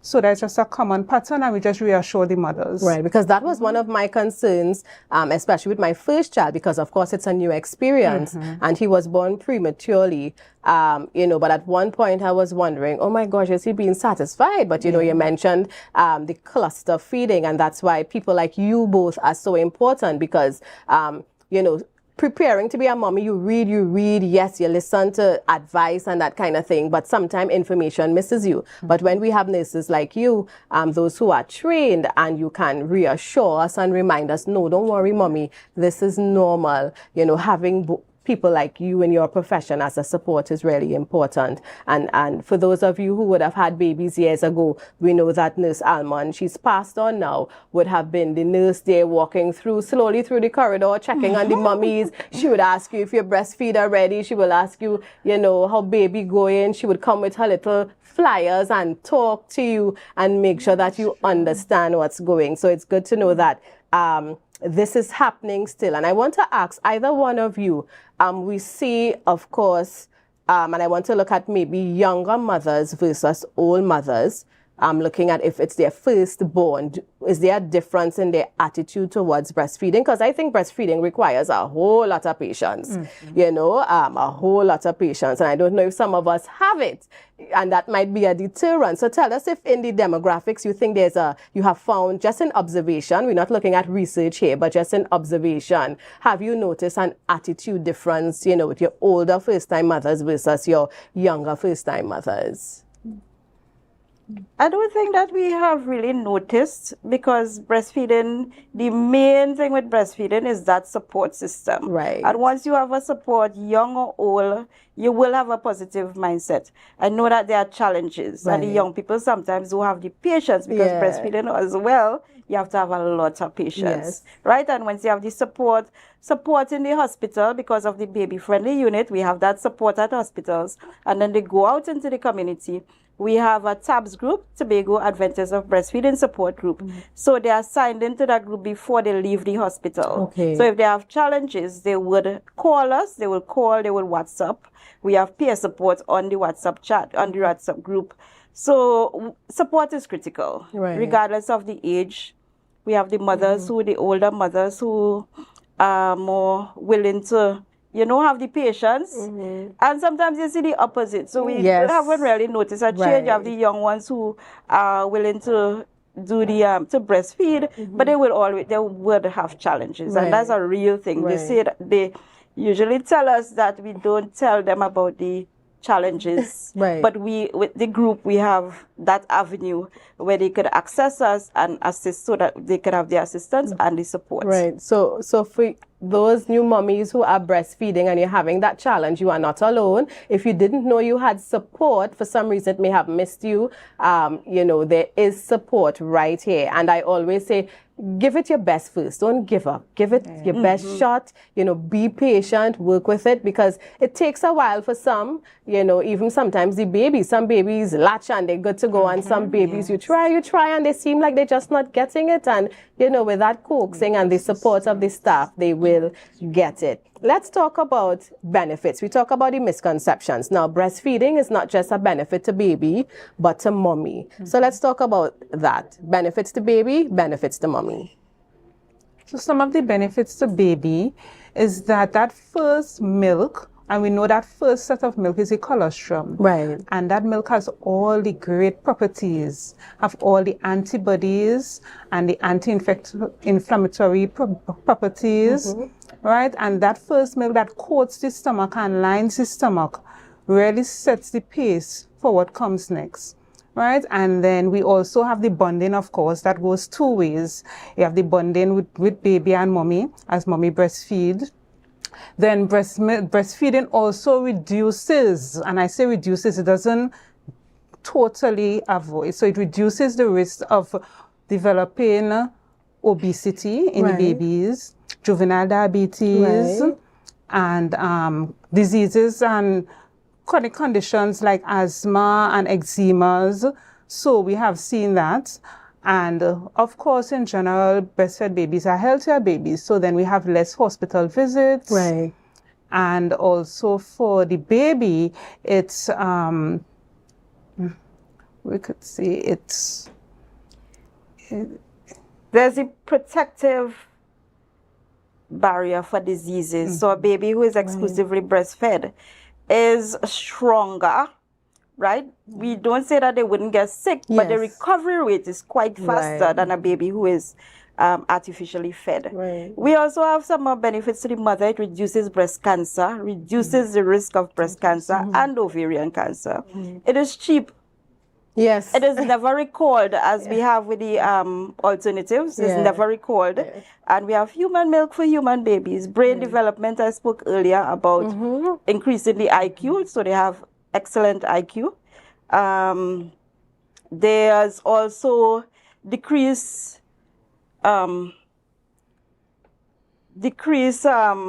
eczemas, when she spoke about it, right? So we have all of that, the benefits, very, very beneficial. And we said that is beneficial to even the world, right? Decreasing the risk of all those. And I like the convenience of it, because when my boys stopped breastfeeding, and you know, I had to you have to take a flask, you have to load up with this. I like the breastfeeding anywhere, anytime, you know. It is just right there, and it's readily available. Most definitely, the convenience is there. The public's perception or attitude towards breastfeeding in the public varies. Again, because I think it's more acceptable or because it's more commonplace here and in the Caribbean. When you go to in the States, you know, I was pretty shocked with how people are offended by mothers breastfeeding in public, you know, and because coming from here, I'm like, but, you know, in church, you're by the doctor's office, you're in the grocery, if the baby needs the breast milk, they just whip it out, feed baby. But, you know, some places in the US and other places, you as a breastfeeding mother, you were made to feel as though you were doing something wrong. You know, how do we help? And there are some of us who are here like that. You would hear them say, oh gosh, why they even cover up or they can't do that inside, right? But baby hungry, you need to feed baby, whether it's a bottle or via the breast. How can we help encourage a more positive attitude for those in the public who are bothered by seeing babies breastfed in the public? Okay, so that's why we have the baby-friendly hospital initiative. Right. And one of the things we did, and occasions like these where we bring awareness, because a lot of people don't know, they don't understand the benefits of breastfeeding. Right. And if we really, truly understand the benefits of breastfeeding, then we will have every child breastfeed. Right. Right, so we have the baby-friendly hospital initiative, and this initiative really focuses on providing mothers with the skills and the competencies that will enable them to exclusively breastfeed for 6 months. And then we introduce complementary feed, but we continue breastfeeding up to 2 years and beyond.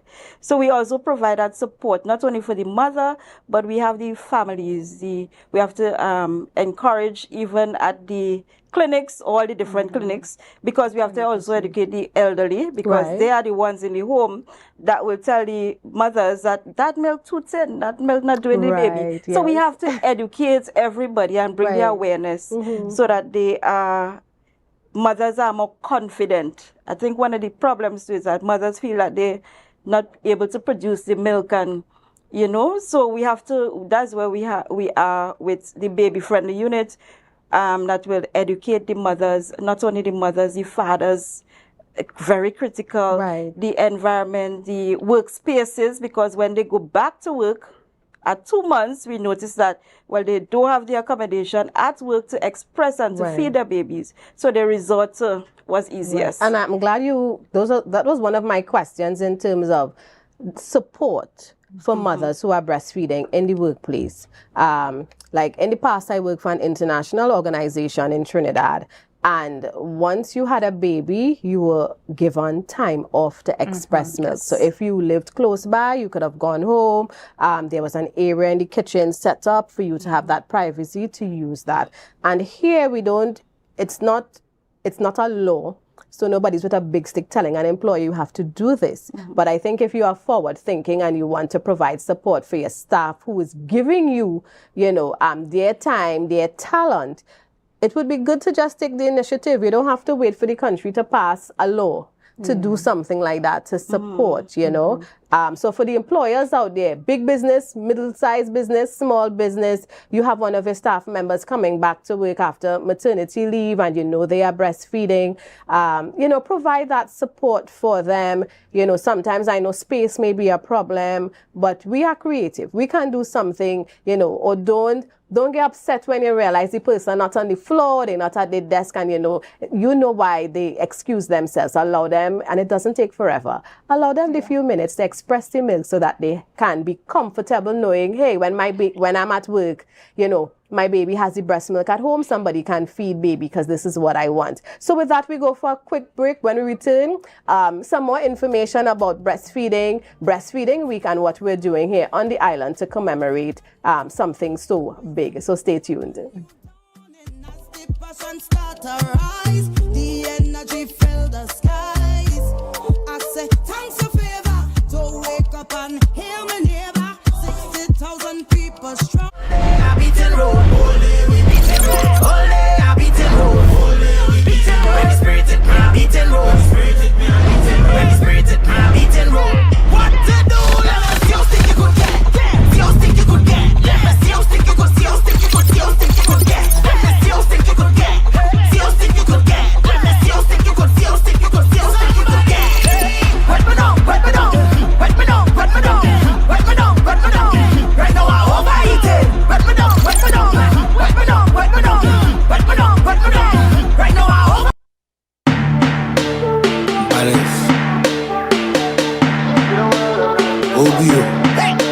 I see girls, I see fun, I see winding up in the sun, I see 10 bottle of rum. DJ start the thing, let me jump. Cause I see girls, I see fun, I see winding up in the sun, I see 10 girls to a man. DJ start the thing, let me ramage.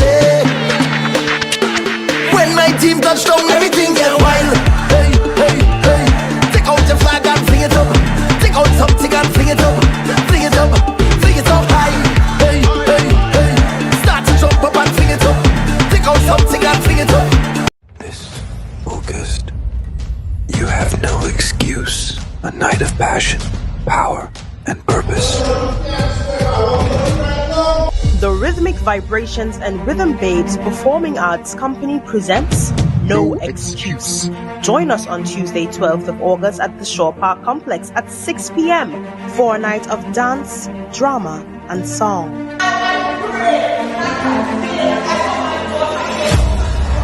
This is not just a show. It's a movement, a message, a moment. Tickets are only $125 for adults and $75 for children. You don't want to miss this. What's your excuse? No excuse. With Flow Business's new smart solutions, powered by super fast, reliable broadband, you'll feel like there are more versions of you working for you. From website design, development, and digital marketing to promote your business, 24/7 business class support to cloud solutions, security, and more. Multiply your growth today.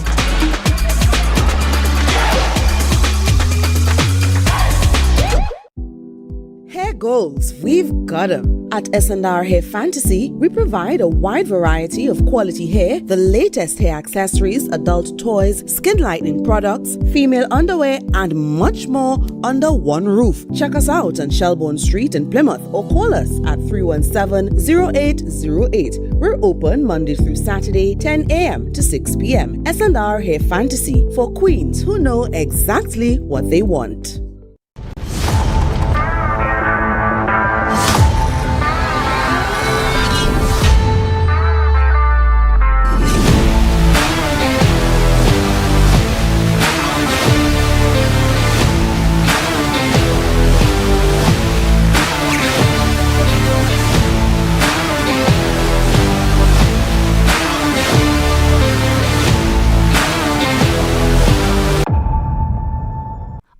dispute with a registered investment service provider of the TTSEC? Or maybe you're the victim of an investment scam.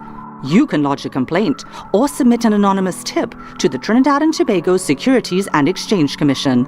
Download our Investor Protection app or go to ttsec.org.tt to access our complaint form or submit an anonymous tip.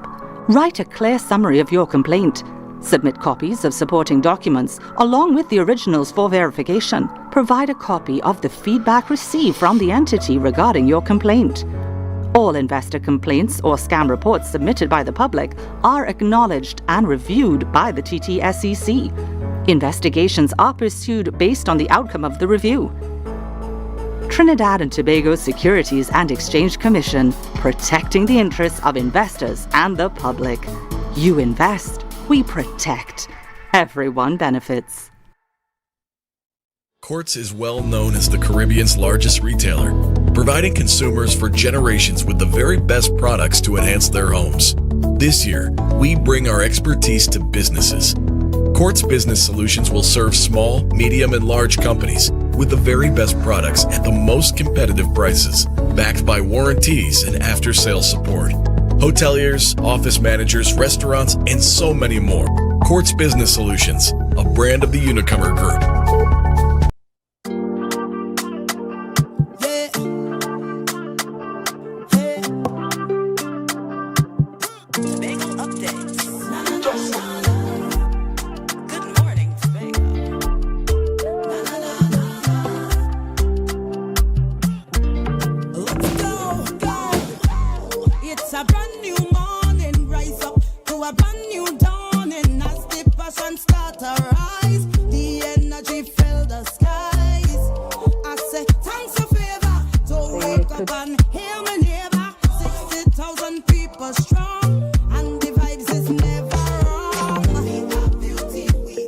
Welcome back, viewers. Thank you for joining us. And if you are now stopping by this morning, you are viewing GMT Good Morning Tobago. I'm your host, Natalie Seeley Richardson, and I have the pleasure of interviewing Nurse Cook Warner and Nurse McClatchy Alfred, and both are from the breastfeeding unit. Nurse Warner is the coordinator there, or maybe I should say the baby-friendly, what is it? Remind me again. The BFHI. Baby-friendly coordinator by the Baby-Friendly Hospital Initiative. Right, and of course we have the breastfeeding unit that's part of it.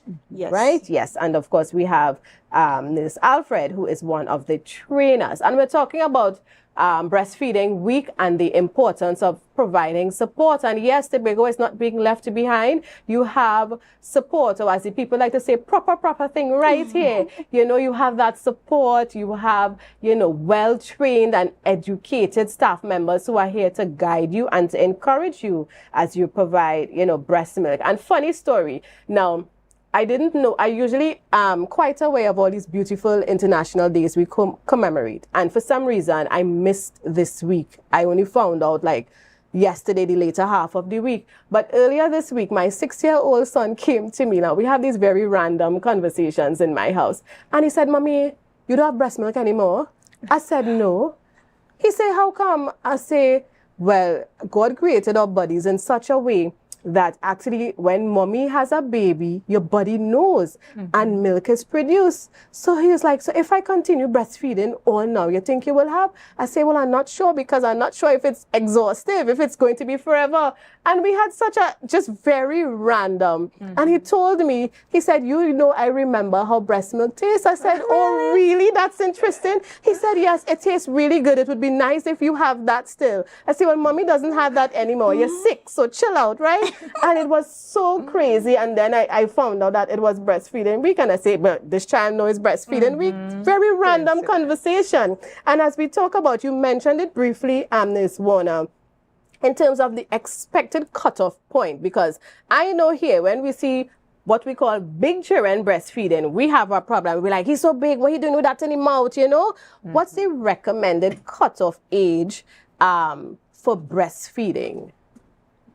Is there a recommended, or does it fit with certain cultures and norms? So one country, it might be 5-year-old, because I read of one of those European countries, like they breastfeed until that child is ready to stop. So you have 6-7-year-olds who still breastfeed. And I was wondering, are they getting anything, or is it more of a comfort? You know, here you hear people tell you, you know, 2 is a good age. You know, what's the advice there? So there's really no cutoff point, but I must go back to the conversation you had with your 6-year-old. Yes. Was he breastfed? Yes, he was breastfed. Brilliant child. He was so breastfed. he knows.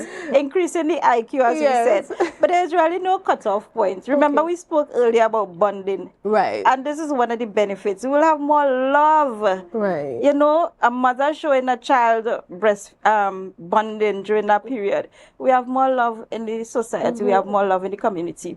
After a time, it's just between the mother and that child. Right? That child is more attached to the mother. When the child goes out into the community, he is more sociable. And you see a difference in the children who are breastfed.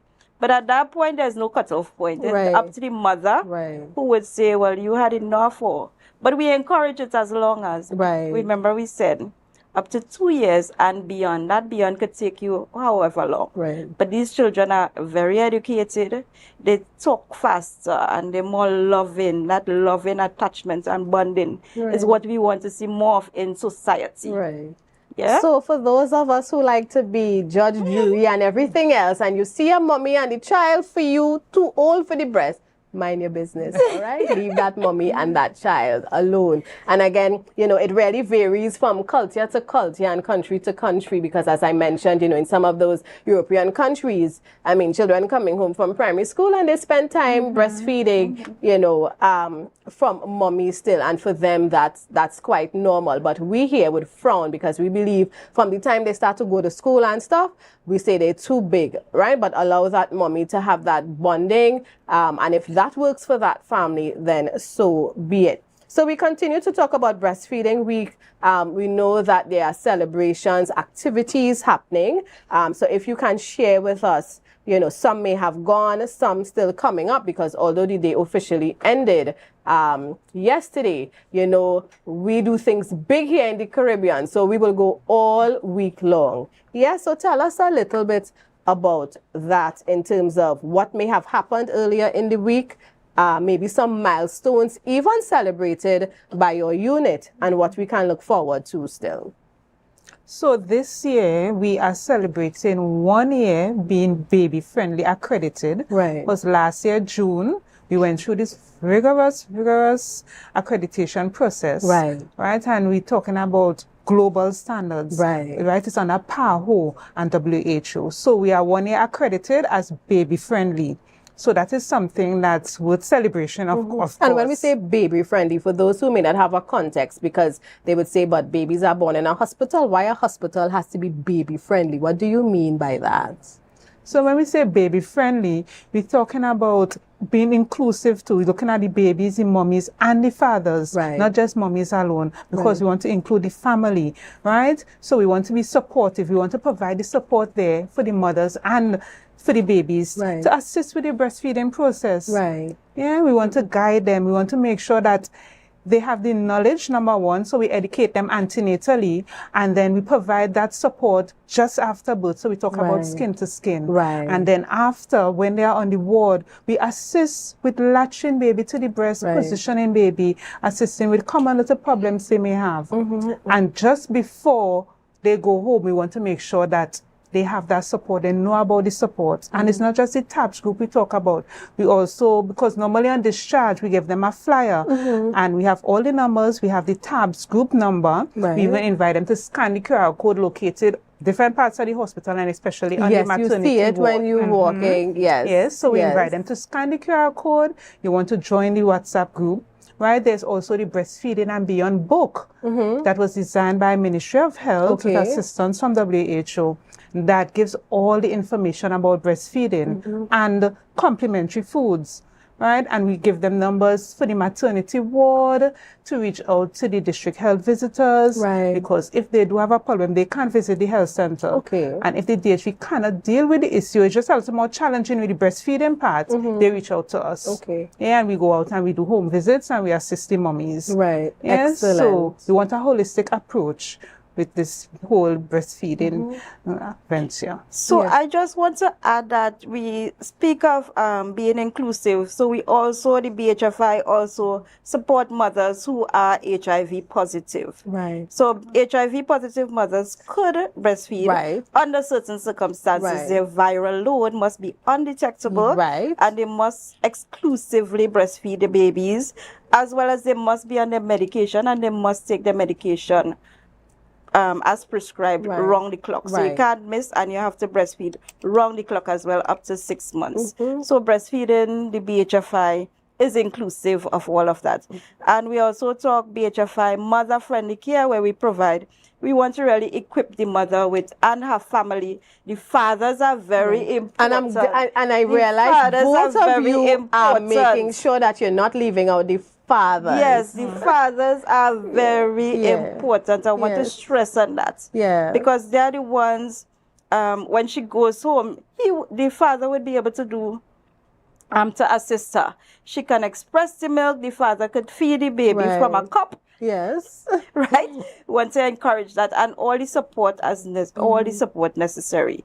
The mothers, the grandmothers, even the children are important. And then when she goes back into work, the employers creating that space and that environment, that supportive environment that would encourage her to and boost her morale and her spirit to breastfeed. And even just, I mean, I know we some of the points we're going over, but in terms of providing that support for that nursing mother in the workplace, because I remember too, you know, if you don't express that milk, the discomfort that you can feel, it's not nice. And I remember being at a particular place for work, and there was a place for me to express. This is right here in Tobago, and I was working in a department. I think I was the only female in that department. So sometimes I would chase the guys out the office space, and I say, y'all know what time it is, but we had a good thing, so I could have interacted with them. Sometimes I would go up in the kitchen area when I know no one was there. But the type of work it is, sometimes I wasn't in the building, you know, and sometimes I would miss the time I'm supposed to breastfeed. And when I come back in the office, sometimes I say, oh my gosh, this is not nice. Yes, you know, how hard the breasts get. And I even know some women even get like fever and they get sick. So the importance of knowing and understanding how important it is to express that milk, keep the timing, because, you know, and tell me a little about, so if it is your breast gets really hard, because at one point I got really scared, because it was like, I'm like, do I have a brick in there? Like, what craziness, right? First time mother breastfeeding. And then that, I remember nurse Almond said, I can't give, she said, you have to express, but you can't give the baby that milk. And I was like, what? I just worked so hard to express this milk. What you mean I can't give the baby the milk? So tell us, for those who may not be aware, why you can't give the baby that milk. I don't know if it is so still or if it was just something, you know, because sometimes, you know, part of our culture and upbringing. So I don't know if it was something scientific or if you just felt it wasn't a good thing to do. So what normally happens, if you have the breast and you do not attend to the breast, so the breast keeps filling and filling, and then it's not being emptied. So we start to have engorged breasts. Right? So the engorged breast, now the breast becomes very full. And all below the armpit area. And then we can have fever and the breast not running. Right? The milk not flowing. Right? So we start to we go into mastitis. Yeah? And if for some instance, we have cracked and sore nipples, then we can have infective mastitis because, you know, if you're not washing your hands and you're dealing with the breast, and some source of infection can enter the breast there. So we could have infective mastitis. And then we have some women with the cracked and sore nipples, the nipples start to bleed. So if you're expressing the breast milk and the breast milk is pink, like we say, like lactose, like laxco juice. Right, then we know the breast milk has some sort of blood in it, and then we say you can't give baby that. And that might have been my case, you know, when she told me, well, I couldn't give, you know, baby and sometimes that milk. Also, if it's infected, so if you have the infective mastitis, then we have pus as well. So if you're expressing, and you will actually see the pus and the breast milk coming out. So yes, of course, you so cannot please, give baby employers, provide some sort of arrangement for that mommy who is breastfeeding and, you know, coming to work, because if she gets sick, then of course that's days missed and all of that, and your office may be inconvenient. So let's support our mommies, you know. And I like how you all stress on the fathers, because if mommy is frustrated in the home with the breastfeeding, then it will impact the entire household. If there's a daddy who wants to call you, can he call? Because he may want to be there for his wife or girlfriend and he just isn't sure how. Can he also call the TABS hotline and, you know, get information or ask, you know, I'm not sure how to help, what I could do? Can a daddy do that? Yes, they can. We encourage holistic. So all the family members could call the mothers, because, you know, some women, after they had the baby, they will go to their mommy, right, to spend a little time with her. But fathers, and yes, they could all call, because the aim is to support, right, and encourage and boost that woman so that she's confident to breastfeed exclusively. Right. And I know to commemorate Breastfeeding Week here in Tobago, one of the activities coming up is a walkathon and I think a breakfast. Tell us about that. So this Saturday, the 9th, we have the annual Breastfeeding Walkathon. Right, so it is a collaborative event by Breastfeeding Association of Trinidad and Tobago, the Tobago Regional Health Authority, and the Division of Health. So we start at 6 a.m. uptown at Market Square, Old Market Square, and we end at the Esplanade with a prize given for the best breastfed baby competition. So we ran that competition within the 17 health centers in Tobago. And we give a lot of criteria. We're looking at the health of the baby, if baby immunized, if baby exclusively breastfeeding, if mommy has the knowledge, and if she'll be willing to support other mommies with breastfeeding. So we have that prize given also at the Esplanade. All right. So for those of you who love the walkathons and you're looking for little marathons and physical activity, here is one for you, 6 a.m. Of course, if you check social media platforms, there'll be more information. You'll find out if you had to register, and if you didn't, if you can still show up. And, you know, in Tobago, everybody knows somebody. So I'm sure if you really want to come and the registration closed, you could come and they wouldn't stop you from walking. All right. So find out more about it. And of course, there's breakfast on sale as well. At $50. The cost of the breakfast is $50. And it includes a t-shirt as well. Oh, excellent. Right? Yeah. So we have TBAT. We partner with TBAT. TBAT is the Breastfeeding Association of Trinidad and Tobago. So we have to partner with each other in order to bring the support. Right? And TBAT has counselors throughout Tobago. So if we are at the hospital and there's somebody in Charlottesville and there's a counselor in Charlottesville, we could always refer and say, well, there's a counselor in Charlottesville, reach out to this person. So we have that kind of support as well. And I really, really appreciate the fact that there are trained professionals like both of you who are here, and there are others who provide this type of support. Again, because it seems quite commonplace, breastfeeding seems commonplace, we don't realize all that goes into it. And it may not be as simple as it may look for some mothers, and that support is critical. And, you know, breastfeeding, it's not just the baby benefiting, mommy's benefiting. And if mommy's benefiting, it means the family is benefiting. And if a family is benefiting, we know it trickles through the community. So we're talking about not an activity, an experience that is not just in isolation, but it really helps us. So let's encourage each other. Some of you mommies, you all know the drill. It was hard for you. There might be another mother you need to encourage. Go ahead and do that, because they may resonate getting your first-hand experience. But make sure you are informed. Don't share things that may not be true, and that's where the professionals come in. So we have that support right here. You know, the numbers you can reach out to, social media. The hospital is close by. You can take a pass by the ward. And one thing, the hospital becoming baby friendly, from the time you hit that gate, you see all the posters, all the signs. So sometimes you don't even have to reach to the maternity ward. You know, on your way, Ms. McLetchie would have shared, you know, the QR codes and the posters, right? The information is there. We are the ones have to be active and get it, right? Not all the time it can come into our laps like this morning, where it's in your lap. So you have no excuse now. So let's continue to celebrate World Breastfeeding Week.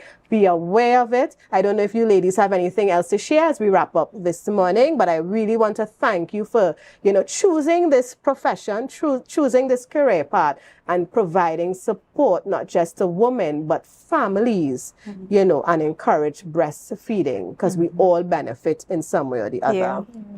Just to add one other part of the competition, the aim of breastfeeding as well is to increase the exclusive breastfeeding rates because of the benefits. Right. So there is a competition that we have within the 17 health centers. As to the health center that would have produced the women or the clients who are exclusively breastfed. So the highest rates of exclusively breastfed. Okay. So there is that aspect of the work as well that we would award a health center. So that area, that catchment area within the community that has the highest rates of exclusive breastfeeding rates. The rates, WHO has set certain guidelines and targets. And the target for 2025, it was supposed to be 50%. Right, globally. Right. We are at 48%. Not bad at all. Not bad at all, because we have moved from 21% up to 48%. Excellent. So we have a lot of work to be done. Right. And 2030 is expected to go at 70%, right, as the target for WHO. So we're really working on having mothers supported so that they could increase the breastfeeding rates, knowing that breastfeeding is the foundation for life. And when we think of a house, what's the most important part of the house? The foundation. Yes, definitely. So breastfeeding is the foundation for life. Healthier societies, healthier world, more loving world. So we want to really encourage and increase the breastfeeding rates. We know there are mothers with challenges always, but we are here to support you. Excellent. Reach out to us. There's the TABS group. There's also a Lamaze class that takes place. So antenatally, we take care of you. We educate you. We want the mothers to come to the Lamaze class at the hospital, soon to be in the health centers. Right, so we have Lamaze class, and that's where we educate the mothers. The more knowledge you have with your pregnancy, labor and delivery, and even postnatally, and even just taking care of your kids, the better equipped and the better we have a healthier society. That is so true. Right, so we want to encourage the mothers when we have the Lamaze class, come out, because this is education that we get from all aspects. We have from the physiotherapy, the dietitian, mental health is critical during labor, pregnancy. We have the obstetrician doctors, we have the neonatal doctors that will come out. So we want to encourage the mothers, reach out, come out. The Lamaze class is available, it's free at the hospital on Wednesdays between 11 and 12. We teach breastfeeding, we talk breastfeeding. And we encourage a support partner to come as well, because the more support you have, we are stressing. We're stressing the support, and it's critical. So we want to encourage mothers to come out, the antenatal women. There's knowledge. We have the professionals who will equip you for a healthier lifestyle. Right? So we want to encourage that. Sort of thing. So education is key. You heard it here. Those of you who heard it, share the information with others who may have missed it. It is so critical to be informed and empower yourself. You owe it to yourself, you owe it to your baby, you owe it to the rest of society, right? And though we may celebrate this 1 week, this is ongoing, of course, the efforts of this unit, and it is so important. Yes. Just what, with the baby friendly, I must make mention.